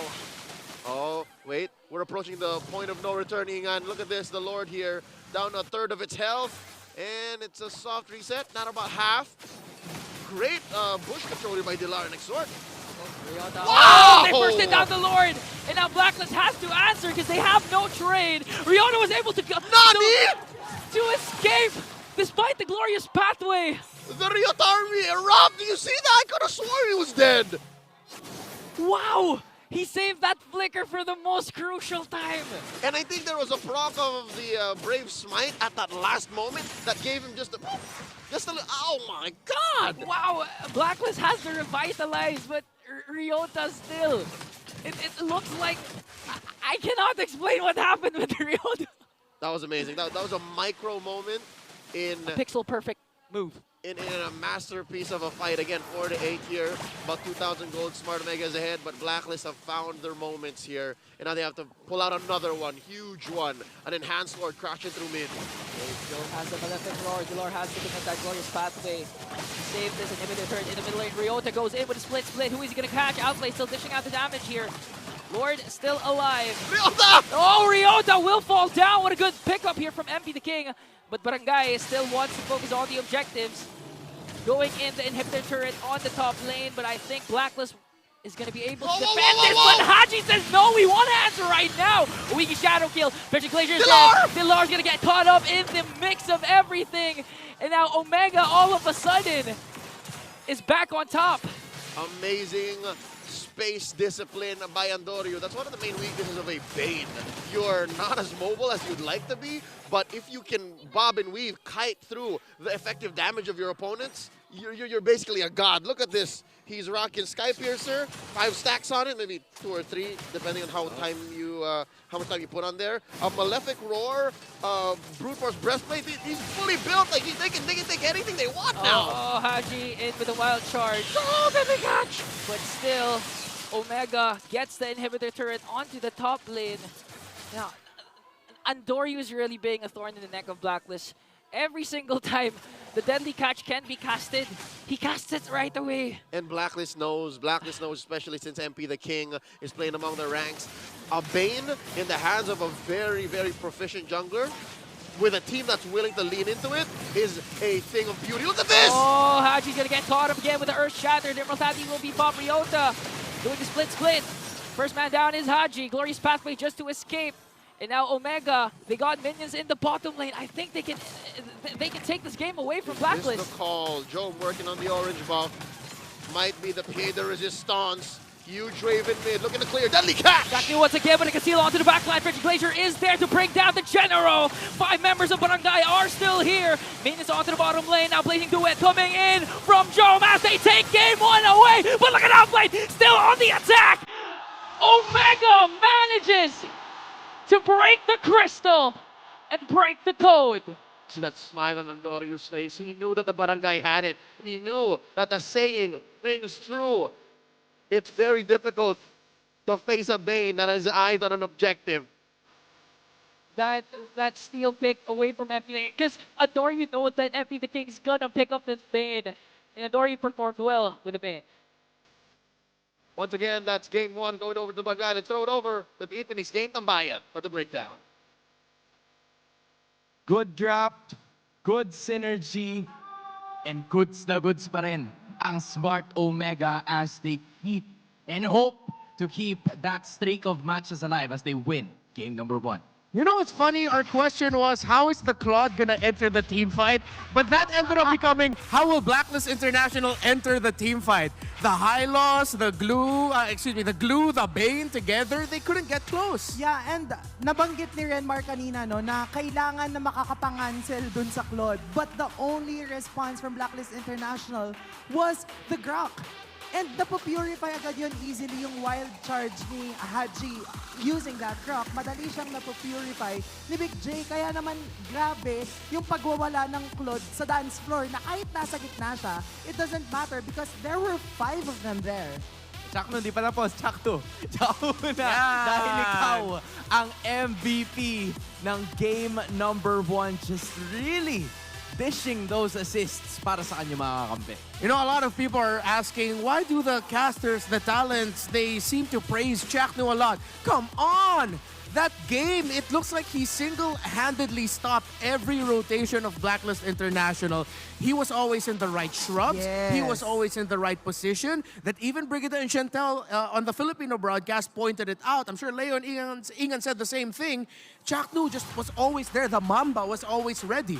Kaya every time na susubukang mag-set up ng koponan ng Blacklist International, and mind you, one of their only key to be able to set up ay, again, yung wild charge coming from Haji, nababantayan agad sila kasi every single time, ang ganda na pagkakapwesto ni Chakno. But more than Chakno also, I want to also bring up yung existence dito ni Andoryu. Every chance he gets, he casts deadly catch doon sa mid lane turret. Ibig sabihin, kada umaangat yung minion wave nila, nababawasan ng paunti-unti yung mid lane turret, kaya nagkaroon sila ng madaling space early on sa ating laban. The minion wave management in the mid lane by Smart Omega made it so difficult for Blacklist International to position well around the Lords. And even in this take, Exort had to go back and help clear those minion waves. And that was already the perfect initiation and start by Haji to try and turn things around for Blacklist International. But then since, again, the constant pressure in the mid lane, it stopped Blacklist International from being able to get the good positions and the good timings around the Lord dance. Yes. Definitely. Kaya nahihirapan sila makapwesto kasi again, building up on the fact na ang ganda ng lane management na nagmumula dito sa koponan ng barangay, nahihirapan din sila na mag-engage na kung susubukan nilang mag-hero dun sa Lord dance, ang daming pangontra ng koponan ng Smart Omega. Kaya kung babalikan natin, nabanggit natin sa draft na isa talaga sa mga pang-counter against an assassin ay yung Aurora. And i-couple mo pa yung fact na meron silang deadly catch coming from this vein. Every chance na magka-quad shadow, itong si MP the King, madali siyang napipigilan and madali siyang nababurst down. Yeah, and look at the itemization by Edith. It's so funny to me that we were talking about this earlier, Auntie Anara, na parang sinasabi natin, ay, wala na masyado nagdo-dominance eyes, but Omega are still sticking to that idea. Of course, going up against the fact that they have the high loss to contest and, of course, the Revitalize coming in from that EXP laner, the dominance eyes made sense. Add to that the Thunderbelt, the little bits of poke damage, basic attacks that you can get from the Edith. It always brought Haji down to a dangerous health level. Yes, and alam mo, kaya nagme-make sense sa akin yung draft dito ng koponan ng barangay. Lahat sila may slow. High loss na kapagpapabilis ng kanyang koponan, pero lahat sila may slow. And mind you, whenever kinakas yung Glorious Pathway, it is only high loss that gets the slow reduction. Ibig sabihin, hindi masuslow si high loss kapag nandun siya sa Glorious Pathway, but the rest of his team, nasuslow pa rin. Yung Corrosion Sight na nagmumula sa Claude, yung Deadly Catch, yung Hailstone Blast, lahat nagme-make sense. Kaya nahihirapan talaga pumasok yung side ng Blacklist International. And to think that it was the side of Blacklist International na gumamit ng Bane, na doon nila nakuha, I believe, yung kanilang unang panalo in this Season 14. It was the same sort of medicine that was also used by Omega or Smart Omega against them. You were also pertaining na posibleng maging magulo nga yung laban na to from start to finish. And you've pointed out kung ano yung mga pieces or yung mga key points kung paano ba nila na-detach yung chaos and how can they work on from those chaos. But again, how has it been for the side of Blacklist International? Kasi parang kontrahan lang sila ng gulo eh. What was it for Blacklist International that kind of like gave them a hard time in terms of execution? Well, along with the slow factor that Auntie Anara mentioned, we have to look at the first two picks and the last two picks of Omega. So they went with the Bane and Glue as the last two picks, and it was very obvious but the effect there. But I want to point out here the Aurora priority for Ukir. So Blacklist International ended up picking the Hayabusa into that. So one of the things you want to do as a Hayabusa is that you disrupt the mid lane rotation by using your ultimate preemptively para matanggal mo yung mga key abilities. For example, if that was a Faramis, you take away the Nether Realm. As the Aurora, gusto mo lang i-pop yung passive niya para mapapaisip na yung roam at saka mid laner, ay sasama ba talaga tayo sa laban na to? But since, again, it's an Aurora, even though we saw that in the first two rotations, he got to pop the passive of Okir as the game went on.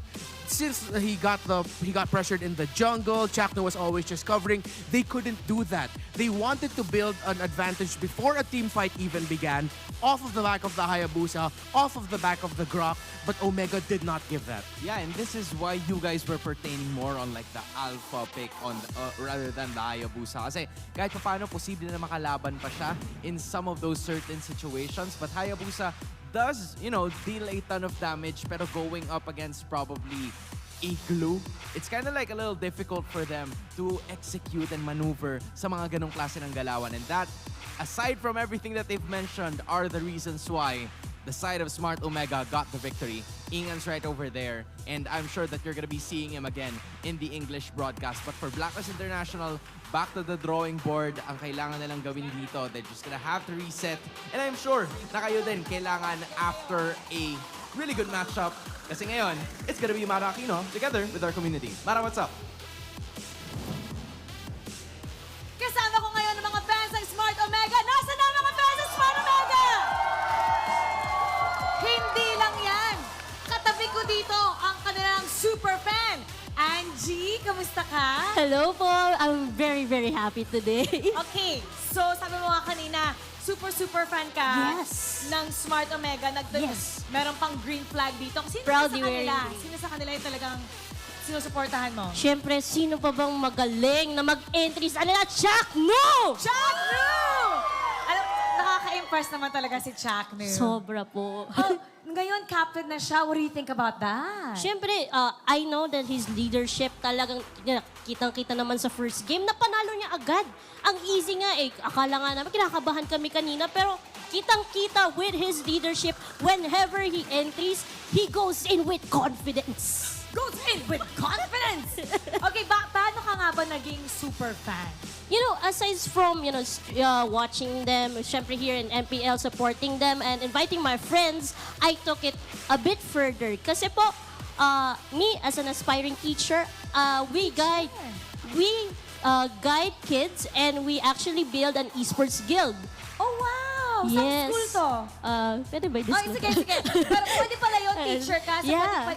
So pwede silang maglaro ng ML habang nasa class? Syempre hindi. Iba pa rin yung esports guild nila. It's esports time. And by that, kasi, I have a lot of students who are very interested in ML. And one of my students actually really look up to Chakno. And yun yung ini-inspire namin na, of course, habang young pa sila, habang bata pa sila na natatrain na sila to becoming maybe, so hopefully, the new or the next esports players. So sila Chakno. Yan, inspiration. Ayan o, nakikinig sila Hello ngayon. po. Pati yung Smart Omega. Anong gusto mong sabihin sa kanila kung paano sila nag-i-influence ng mga students mo? Siyempre, thank you po, especially sa team ng Smart Omega, lalo na po kay Chakno, kasi you've been inspiring not only here, the people here supporting you guys, but also people who are especially the students who are looking up to you. They want to be like you in the future, and they want to be like you as a leader. Oh, thank you so much, super fan. Sa kabilang panig naman, Angie, kasi alam ko, meron kayong booth kasama natin dito. Community leader, Honey Glaze. Hi, Mara. Hi, Smart Omega Kabarangay! Kasi caster ka dati ng Mobile Legends Bang Bang. Ngayon, community leader ka na. Alam ko maraming mga pakulo at ganap sa booth nyo. Ano bang makikita ng mga fans doon? Ngayon kasi, nag-activate na yung booth namin, Mara. We have jerseys available na for every barangay or kaya naman every fan of Mobile Legends ngayon na nandito sa MPL. At ayan. Ang ganda nga. Maganda. Yung jacket ba para on sale ba yun sa... On the way na daw po. Ang jacket. Pati yung pants. Nakalagay Omega. Secret lang muna yung Secret fans. lang. Para may pang-intensity. Pero ito yung secret namin Ano din. pa? Na Ano pwede pa? naming ibunyag ngayon. Meron kaming, sino bang bias nyo? Meron kaming photo cards of every kabarangay na gustong bumili ng mga merch namin. So, ayan. Ayan.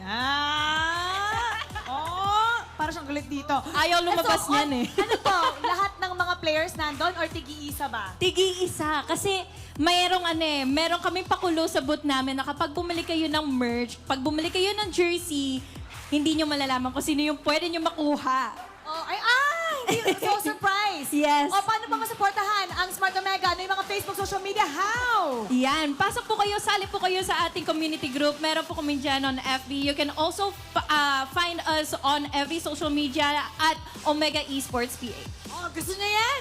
Supportahan na ang Smart Omega sa kanilang booth ngayon. Magsisimula na ang ating laban. We're gonna throw to panel. Okay, kaya nyo? Okay, in 3, 2, 1. Panel. Kayo?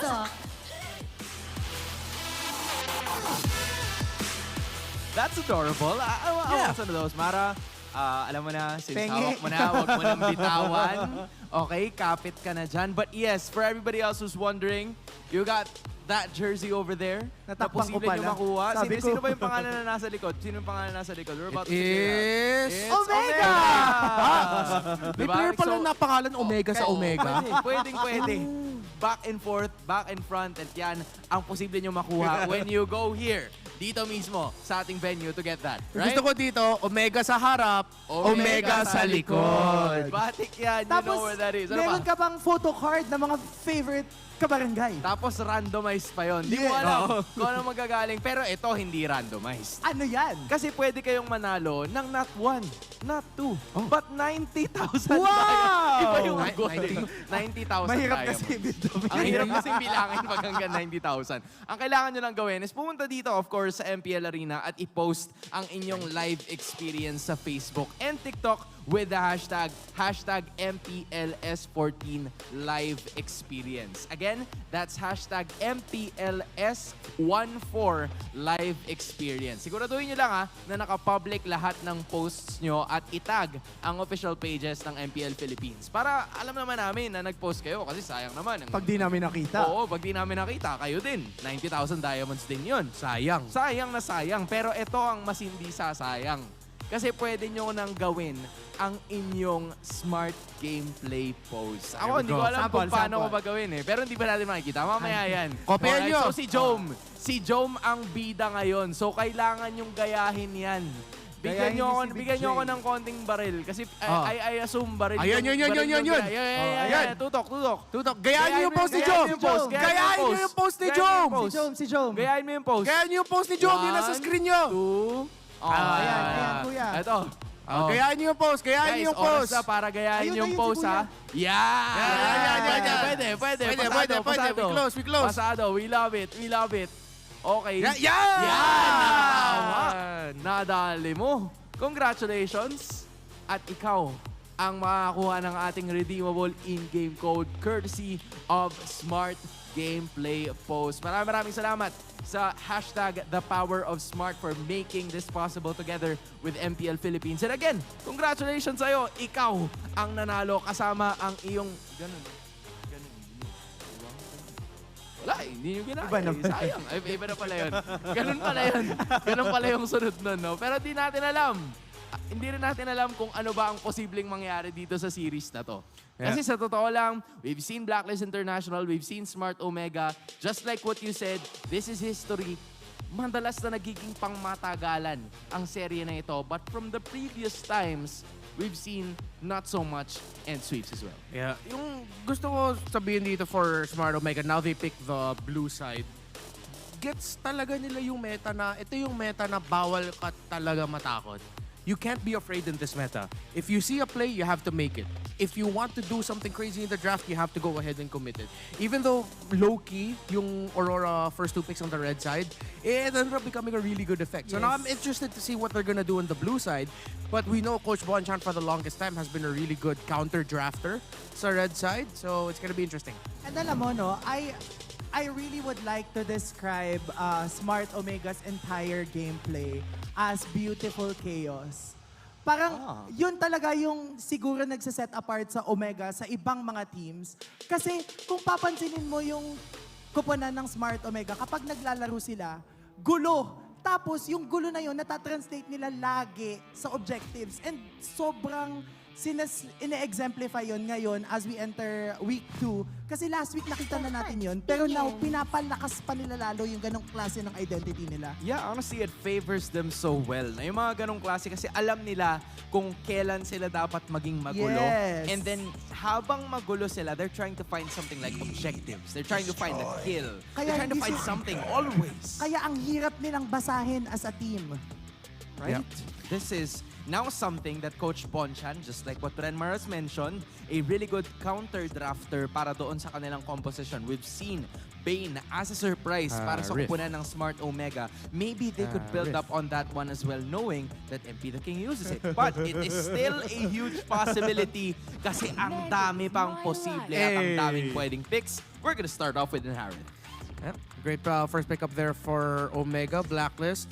Which is the Moskov or the Roger, or you can actually wait for that pick later on. You can go ahead and...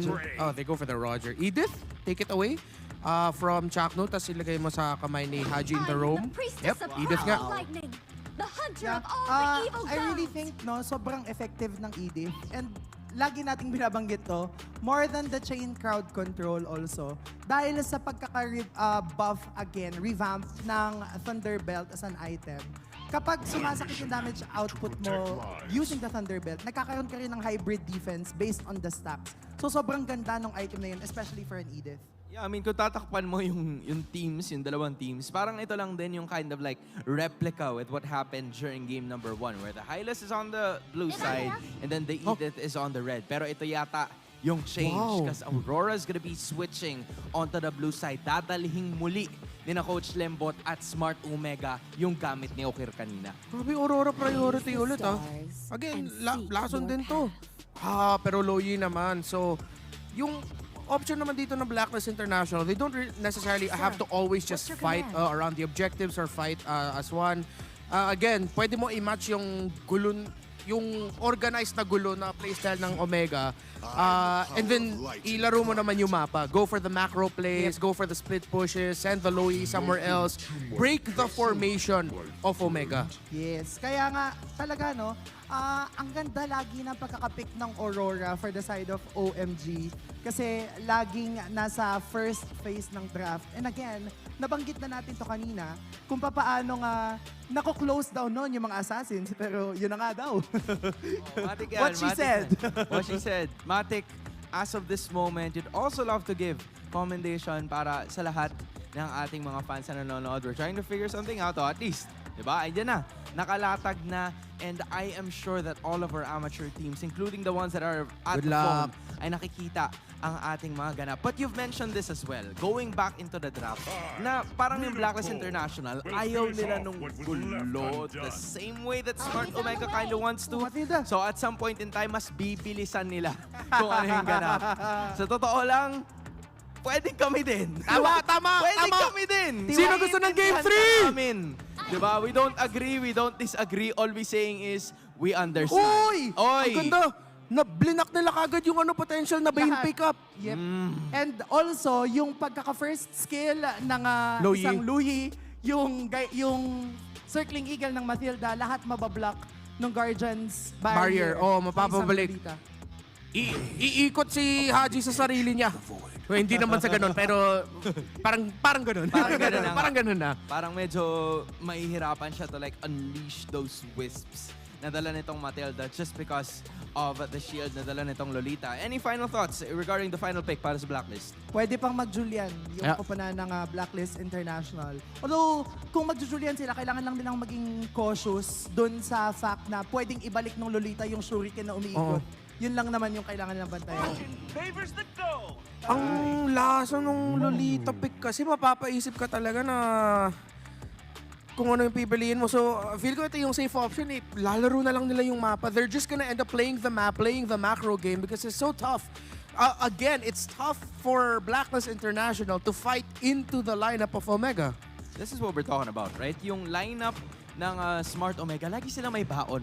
Just like what you said, we've seen Hanzo, now it's the Lolita para sa barangay. Oo, kasi ang gandang sagot nito kasi na-force na nila na hindi mag-Bane. Tapos ngayon, lahat ng heroes na meron yung kupunan ng Blacklist International I would say madaling ma-counter ng Guardian's Shield barrier na isang Lolita. Kasi even the Blazing Duet of a Claude, kaya agad ibalik ng Lolita yung damage output na nanggagaling doon. This is what I often forget too. Guardian Bulwark pala. Oo. Yung kay Dati Lolita. kasi Yung barrier, kay Grak pala yun. Kay Grak. Pero dati may barrier din May barrier din siya eh. Well, press B. eto na yun. We're about to figure out if Smart Omega can sweep or Blacklist International will extend to Game 3. Welcome to Mobile Legends. Match point for the Barangay as the agents struggle to find their footing. Jose Ingan and Leo here at your service. Can I just say, I agree with the panel, man. Every single pickup from the Barangay seems to answer whatever Black is doing and more. There's a good counter. I mean, they were just aiming for Chaknu's Lolita to counter out the Bane, the potential Bane pick. But with Outplay's Claude pick, it's like, it's a 2-for-1 when they picked up that Lolita. Yeah. But if anything, you mentioned Outplayed on Claude. Blacklist have relatively comfortable picks, right? Like Exord is great on the low Yi. MP the King, we know what he can do with an aggressive jungler like Roger. And Outplayed has won multiple championships in the MDL because of a Claude here. So with that said, I don't feel so scared for Black, and I'm gonna give them the benefit of the doubt. Maybe we do see Game 3. Although, a lot of people are asking for game number 3, but I'm not sure if Omega wants that. But Andorio, on the other hand, it's going to be a good game for him or a fun game for him if he ever reaches his early game power spike, because almost everyone from the lineup of Blacklist Softies are softies. Yeah. Aside from Dilar, maybe. There's literally half the room does not want to see Game 3. Yeah. And you're right. Again, it's exacerbated by the fact. Oh, we were just talking about it. Again, the Leo caster curse. They anticipated. Hey, no, this time you were the one who was talking about it. So it's just a caster curse. Yeah. This time, yeah. Yeah. So you were mentioning how Andorio can just, anticipate whoever walks into the wrong bush. And here it just so happens that it was Haji. Shades of Game 1. Now Jome in trouble. MP the King, one like and pounce in just to bring down Jome. He popped his Purify even. That's a good trade here for Black, but on the other hand, Omega will secure the first turtle. All right, you know what? I'll call this a small victory for Omega, given that, Jome died, he spent his Purify, it still led to a turtle for the Barangay. So it's a small victory, but it was costly. Yeah, it really costed a lot, especially for Jome with Harith. You want Harith to dominate the early game, especially up against Claude. Although MP the King was there to finish the job, I mean, Jome, you just performed well with a Harith against Falcon's AP brand. It's okay, man. It's okay. You know what they say, either go big or go Jome. Wow. Literally, because Jome's, what 6'1"? He's one of the few aggressive gold laners left, and I think Blacklist did well to punish that. They saw that he was a little in too deep and outplayed, the veteran that he is, called for MP the King and went for that. Blacklist is happy with what they got. Still, we're looking at a wash game here, 1-1. Small advantage for Smart Omega. They did get the turtle. About 100, 200 gold ahead, 3 minutes in. I think this is a time where Upplate should say, you know what, let's take advantage of this. Yeah. I have a small gold lead over Jome. Yeah, especially towards the late game. Again, this is a Claude. And at the same time, towards the late game, they technically have 3 marksmen. That's MP, Dilar, and Outplayed. Dilar, Asterisk, yeah? Yeah, Asterisk on Dilar, especially when he casts that Primal Wrath. But still, towards the late game, I would really favor Black. If they get there. If they get there. But the problem is, Omega, they've been performing well. Their average games are relatively fast, except for the FCAP game where they reach, I believe, 18 or 20 minutes. Different story. That's FCAP. Yeah. Here we go, about 20 seconds until the next turtle. Spawning in the upper quarter once more. And very similar to Game 1, Omega pulling out the Omega Ube once more. Like they're all rotating in big 3-man, 4-man coalitions. Haji here, once again on the receiving end, the business end of Omega's aggression.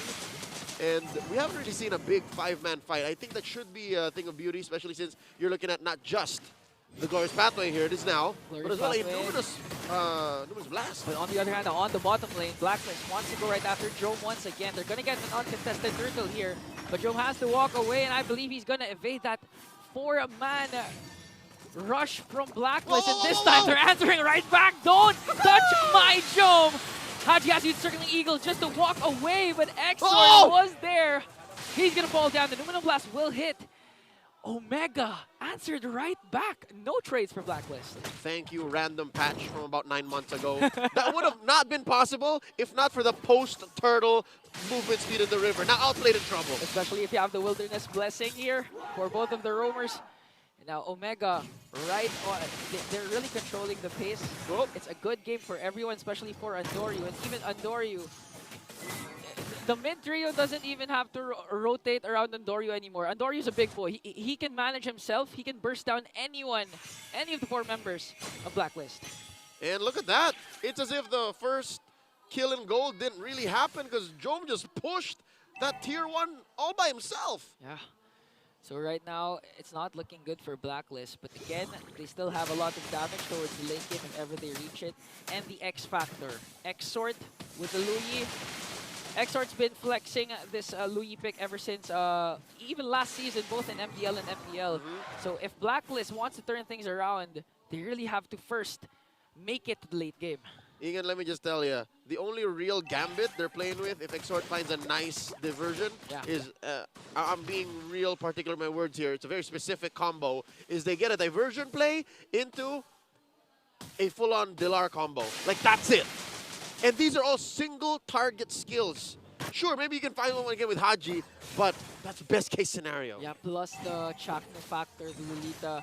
I'm pretty sure Chaknu's just gonna wait for Outplay to cast that Blazing Duet, and once it's casted, the Bulwarks, the Guardian's Barrier, is just there to deflect damage from here. Okay, Jome is the next target once again. He has the Examine Force. What? And Jome manages to escape again. The aggressive attack coming in from Blacklist now. Ryota Army is here with the Glorious Pathway. MP the King's gonna fall down. Dilar is the next target. And Chaknu there with the stun. But Dilar, oh, look at the movement of Blast connects onto 2. Primal Wrath, not gonna be enough. And now Omega is just on a rampage. This was not like game number 1, because game number 1, it was a push and pull back and forth. It's growing on you, huh? Ryota Army. The Ryota Army. What I'm impressed more than just the follow-through, was how single-handedly Big J made Blacklist think twice about that diversion play. Like, he just dropped the Zaman Force, Chrono dashed through the wall, and even MP the King was like, is this even worth it? Yeah. And that's what spelled disaster. That's what made me think the rest of what follows from here is all Omega. And even the re-engage from Omega, like the chemistry, we've been talking about Omega's chemistry since week number 1. That's right. Whoa! They had a lot of mix and matches last season, but this time their 5-man is complete and the chemistry isn't a problem anymore for Barangay. Amazing. There you saw in the instant replay brought to us by Infinix. You saw again the instantaneous response. Now let's go again. The General charging right on. Zaman Force here for Joe. But Blacklist was able to escape. Look at that Fertig Glacier connecting onto 2. Outplayed onto the back line. Blazing Duet. But Omega was ready for that Blazing Duet, and he's gonna fall down. Wow, every single member of Omega is doing their part. Ryota with the charge, Chaknu with the defense, and the rest for the damage to bring down Outplayed. That was Whiplash. I think Outplayed went a little too fast and suddenly found out he was out of his breath. Ridiculous response by Smart Omega, now 4,000 gold ahead. I'm wondering now what the possible answer is from Blacklist, besides a punish, right? Besides the punish, because so far, it seems like Smart Omega are doing exactly just that, Ingan. They're leveraging their amazing synergy, their bond, their chemistry. And wait, diversion play into where? Into where? They're gonna crash onto Ryota here, but they're prepared. Glorious Pathway once again. Dilar has to use the flicker out, but it's out. Force will be cast to the Fertig Glacier, connecting onto 2. Put the Numinum Blast. Outplayed has to walk away with the Blazing Duet, and the kill spree coming in from Jome as Andoryu picks up a Sky Piercer. What? You cannot surprise the Barangay. Did you see that? A forward flicker by Ook here, and a real, what was that, a Euro step by Chaknu?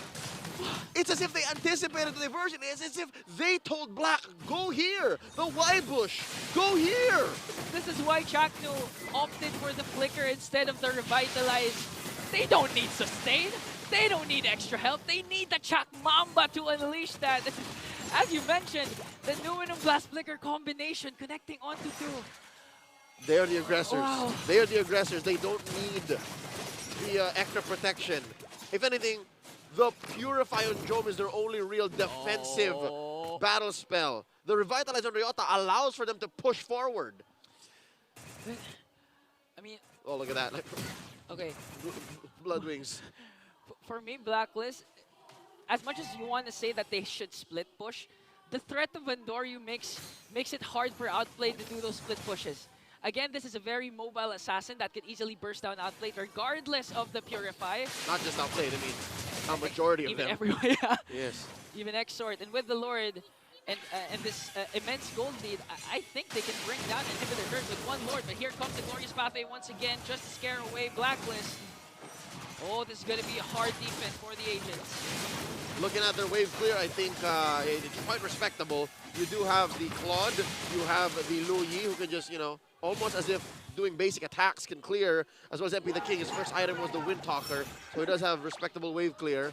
Now Haji's in trouble! Conceal right in front of the faces of the Agents. Circling Eagle, but doing a blast once again. Connecting plus the Frigid Glacier.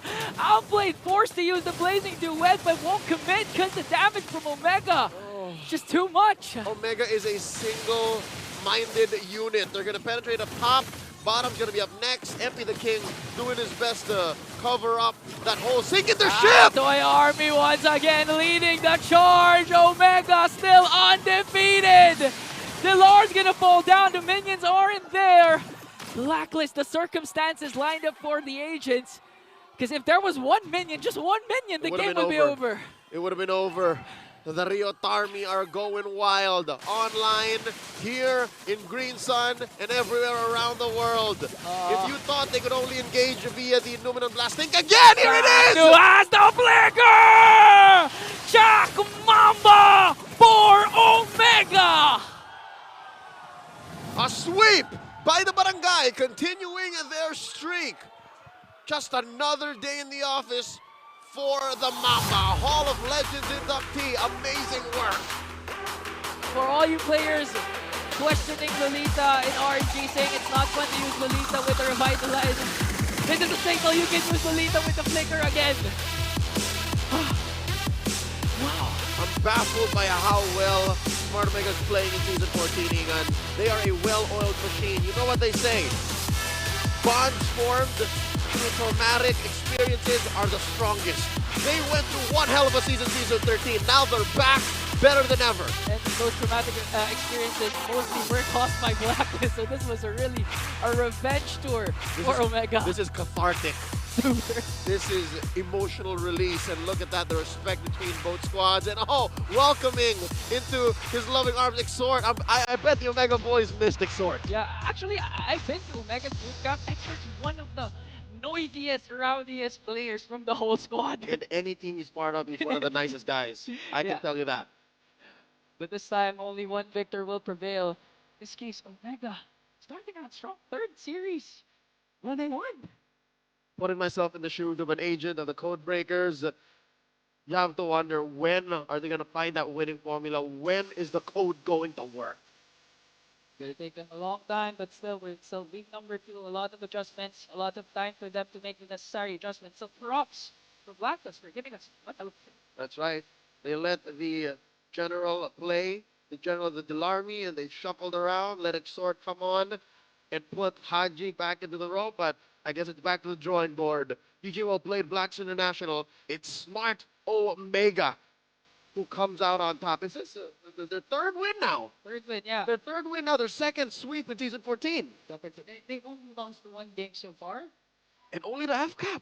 And only to FCAP. Ladies and gentlemen, it's been an honor. He's Jose Ingan. I'm Leo at your service. Throw over to the stage with Mara Aquino and Smart Omega. All right, everybody, let me hear it from you. Bagong shot! Omega! Congratulations, Smart Omega. Ryota, quick background sa lahat ng mga hindi nakakaalam. Dati, kayo ni Dilar, di ba? Teammates kayo nung Onyx. Main 5 siya nun, ikaw, sub, para kay Dilar. Ngayon, you're going head-to-head against each other. Natatalo mo na siya. How does that make you feel? Para sa akin, sakto lang. Kasi, feel ko parang nagbabawi pa siya ng laro kung magkakabalik na lang. Yun para sa akin. Patingin nga ng side mo na parang Dilar ulit. Patingin. Tapos point mo, patingin. Yung side mo, yung kanina, pinakita mo. Ryota, it's so nice to see you shining. That's really, really nice. Ngayon naman si Chaknu. Wow! Okay, ulitin natin yon. Ngayon naman si Chaknu. Chaknu, pag ikaw talaga humahawak ng mic, no? Talaga nababaliw yung mga tao. Chaknu, eto ba, you guys have been winning. How many games in a row? Win streak kayo. Ito na ba yung best form ng Smart Omega? At bakit nga ba na parang pasok na pasok yung playstyle ng Omega sa meta ngayon? Siguro hindi pa to yung best form namin eh. Ano pa lang. Abang daily nag-i-improve kumbaga daily. Mag-i-improve pa kayo ngayon? Nasa-sweep nyo na yung mga kalaban nyo? So bakit nga ba pasok yung playstyle ng Omega? Kasi napansin ko, usually, yung mga teams na very systematic, ay hindi ganun kaganda yung resulta sa meta ngayon. Pero kayo, yung Omega, nag-go lang ng go, lagi kayong nananalo. Bakit nga ba kayo pasok ngayon? Siguro mas lang kami sumugal sa play, ganun. Kaya pasok yung laro namin sa meta ngayon. Yan, malakas yung loob niyo palagi eh. Go lang ng go. Si Andorio naman, Andorio, I wanna highlight Andorio. Okay. So last week nga, sinabi namin, natalo mo yung mga nililista ng mga tao na #1 na jungler. Pero hindi ko natanong sa'yo, kung ma-rate mo yung mga junglers ngayon, ano yung top 3? Top 1 si Kyle. Top 2 si Kyle. Top 2 po si Carl. Carl. Tapos yung top 3, dalawa eh. Sino? Si Demon Kite saka si King Kong. Si Demon Kite and King Kong. Bakit wala ka doon sa top 3? Mas malakas sa akin yun eh. Nice answer. But you know, ay, ano na sinasabi nito? Okay, now, let's take a look at the MVP of the game. Na-distract ako sa'yo, Jones. MVP of the game is... Okay! Congratulations, MVP! Uy, nabubuhay ang mga fans muli ng Smart Omega. Anong gusto mong sabihin sa kanila? Ano na pa ba ang dapat namin asahan mula sa inyo? Gusto ko lang sabihin sa mga fans ng Omega, no? Thank you sa suporta. Tapos sa mga pumunta sa venue, patuloy nyo kami suporta sa mga parating namin na laban. Yan. Congratulations! Tapos shoutout pala sa kay Sir Lay. Tapos yung Facebook daw kasi ni Coach Ron, nahack eh. Baka daw pwedeng may makatulong doon. PM nyo na lang, Ronel Tan. Nahack ang Facebook? Alam mo, Coach, ganun yung nangyayari kapag nananalo. Nagkakaroon tayo ng mga hackers. And now it's time to announce our super fan, our lucky fan with 3,000 diamonds. Come on up! Ganito ngayon sa MPL, we pick one lucky fan every series to give away 3,000 diamonds. What's your name? My name is Johannes. You have an accent, Johannes. Where are you from? Indonesian. Indonesia! So you love MPL Philippines, yes? Yes. I see here that you have Smart Omega. I'm guessing they're your favorite team. Who's your favorite player? Chaknu. Chaknu! Chaknu, tabi naman kayo para para matuwa naman ang ating fan. What do you want to say to Chaknu? Your idol is right there. What do you want to say to Chaknu? Because this Chaknu playing game is good. It's good? Yeah.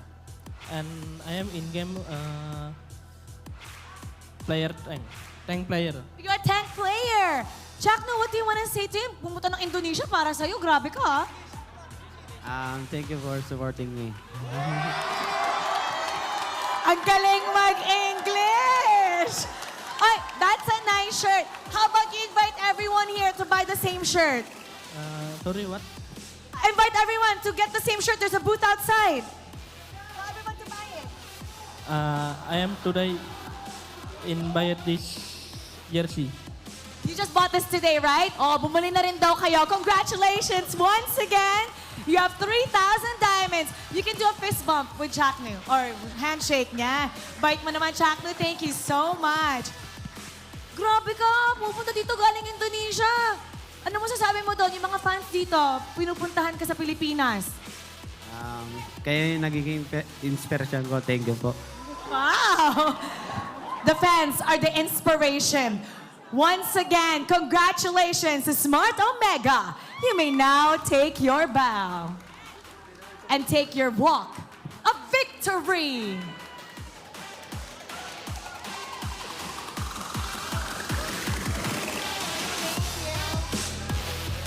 Smart Omega.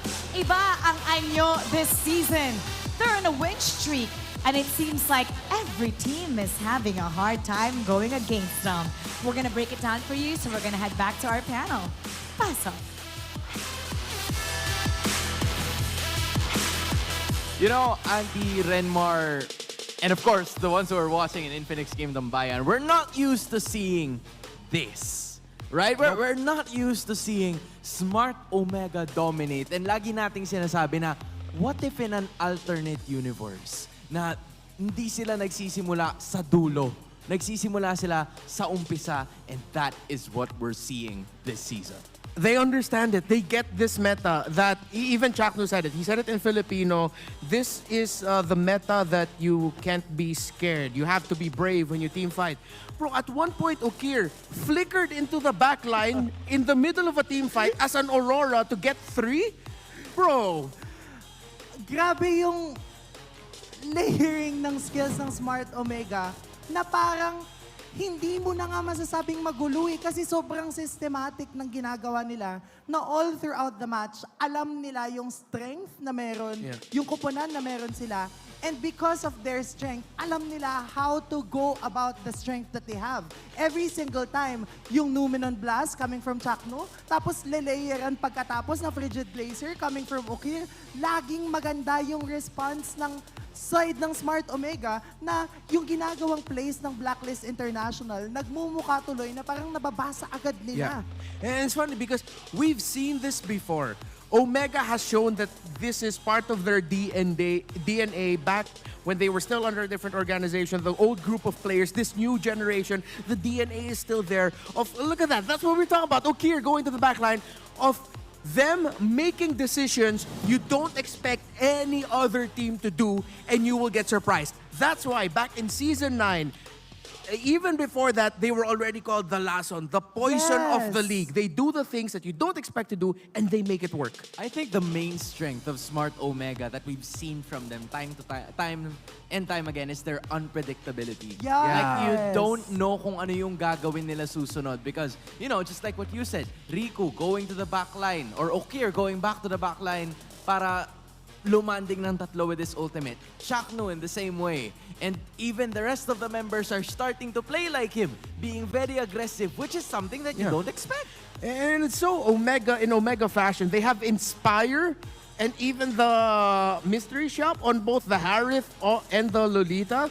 So it's like it just goes to show that they want to get their abilities faster. They want to be able to get their items just a little bit faster. They want to play fast. Oo, kaya nga yung, kumbaga yung nakikita natin right now na galaw ng Smart Omega, this is them na walang hino-hold back. Na kapag commit, full commit, na kahit masabi natin na no, maka-respond yung kabilang team, it doesn't even matter. Kasi by the time na maka-respond yung team na kalaban nila, nabawasan na sila ng isa, ng dalawa, kasi yung chain crowd control, yung pagragasa ng barangay, parating nandun. Ito na talaga yung pagbabalik na nakikita kong godlike Chakno. The reason kung bakit ang daming tank main sa Pinas na pag tinanong mo, sino paborito mong professional player? Chakno. It's been like that. Yung galaw ni Chakno talaga, parang alam mo yung alam niya what's going to happen next. Pero grabe kasi, hindi mo lang masasabi na si Chakno lang eh. Yes. Jome, Andorio, Okirio, gets na gets rin nila. Lahat nila, alam nila yung assignment. So we really have to commend Coach Stronger, Coach Lembot, Coach Snap. Ang lupit naman ginagawa ng coaches ng Omega with the rest of the team. And this is the reason why they haven't changed their lineup from last season, right? We've always wondered, we've always asked ourselves and asked Smart Omega kung bakit out of everyone, sila yung nagkaroon ng minor changes. Yung mga pinakamaliliit na pagbabago dun sa roster nila. And I guess we're starting to see why. This is what chemistry does. Ganito yung nangyayari kapag imbibe ng bawat isa yung identity na meron yung koponan. Na yung sinabi kanina ni Chakno na no hesitation mentality, lahat all in, lahat pasok kung kaya, yun yung nakikita natin sa koponan ng barangay ngayon eh. Walang hesitations, walang pagdadalawang isip, kaya naman kapag nag-all in sila, talagang all in, na kapag nag-hold back ka dun sa ganong kind of mentality, malulugi ka talaga. Malulugi, yeah.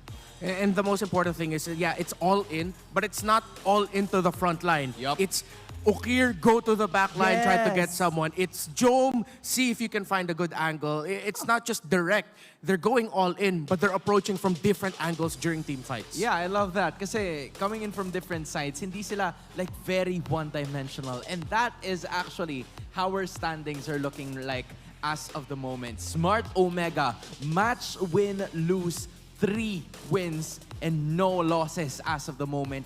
Top of the standings, and nakita rin natin yung tatlo pa sa ibang mga teams na naglaban-laban all throughout the day. Alam mo, there's a reason kung bakit Omega yung nagpasimula ng high-loss sa MPL Philippines Season 14. Alam na alam nila how to maximize using it. Na every single time, kapag gamit nila yung hero na yon, be it Chakno, Ryota, alam nila yung role na kailangan nilang gampanan. Hopefully it doesn't end up becoming a replay of what happened in MPL Philippines Season 10. Season 10, Omega started off hot for the majority of the season, and then eventually they fell off. Hopefully we don't see that because, I don't know, that would just suck. That would hurt. Yeah, medyo mahihirapan ang Smart Omega, and they hope that they could keep their momentum para na rin sa barangay at sa lahat ng mga sumusuporta sa kanila. But kayo din, you can assemble your own community tournament and you can have intense matchups just like this one because you can be part of E-Project Esports for everyone and show the world your impeccable esports prowess. Enjoy tournament access mode, free in-game items, diamonds, at marami pang iba. You can register by what? Scanning the QR. Yeah, just scanning the QR code right there. Alam mo, may gusto lang din ako i-bring up, no? Ano yan? Yung kanina, yung super fan natin na nanalo ng 3,000 diamonds, galing siyang Indonesia. Kaya ikaw, nasa Pilipinas ka lang, bakit hindi ka magpunta sa venue? Yan ang sinasabi ko sa inyo eh. Salamat tang, my Indo brothers. Thank Gas, you. Come Thank here. you. Maraming salamat sa pagpunta dito. Terima kasih for going here. Yeah, I don't know how to say it, but yes, I hope you understood. Pero, just like what we were saying a while ago, kung may laban at pinakita natin ang standings ng ating mga MPL teams, parang pwede rin nating ipakita ang standings ng ating mga MPL fans. Dahil sa Infinix Fan-Sick laban, ito ang nangyari. TNC, Team Liquid ang nagwagi. Pero, Blacklist International, ang agents, they took revenge on the barangay for that one. Yeah, for the English viewers there, we have a fan tournament in That's MPL right. Philippines Season 14. So these are the fan groups of each MPL team. They have representatives and they play in a small weekly tournament that happens here on site.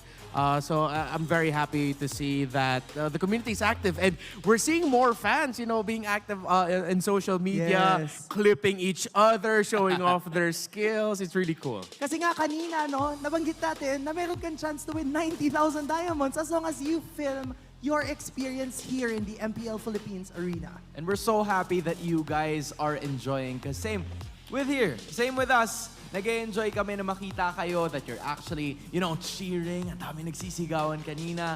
Ang daming buhay na buhay. And I am so happy na nandito tayo lahat and we've got to witness those intense matchups. I believe you have final thoughts. Do you guys have any final thoughts? See you for the rest of the week. I'm excited. What a series, Omega. Parang apat, four words lang ba per ano? Well, I guess that's it for them. In behalf of Auntie Anara and Renmar Santa Cruz, my name is Hans Galeria. Maraming salamat po. This has been the Infinix Game Tambayan. Mara, floor is yours. Today, we saw the cavalry continue to ride the momentum at ang tibay ng barangay na laging sumusugad pataas. MPL Philippines Season 14 is just beginning. Marami pa tayong matutuklasan dito sa MPL Arena as more will unveil the hero within. Ako po si Mara Aquino. Kita-kits po muli tayo bukas and we're gonna find out a lot more things. So keep it good vibes, everybody, and see you tomorrow.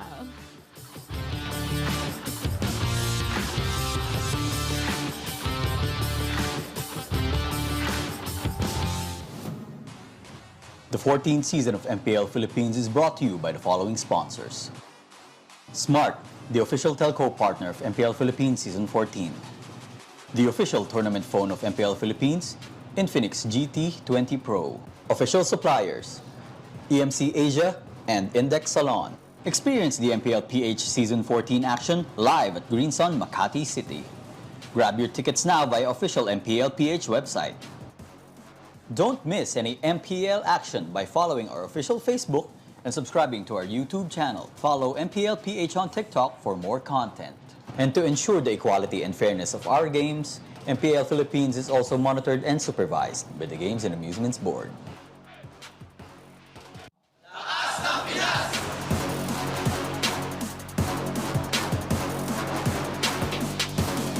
Lakas ng Pinas!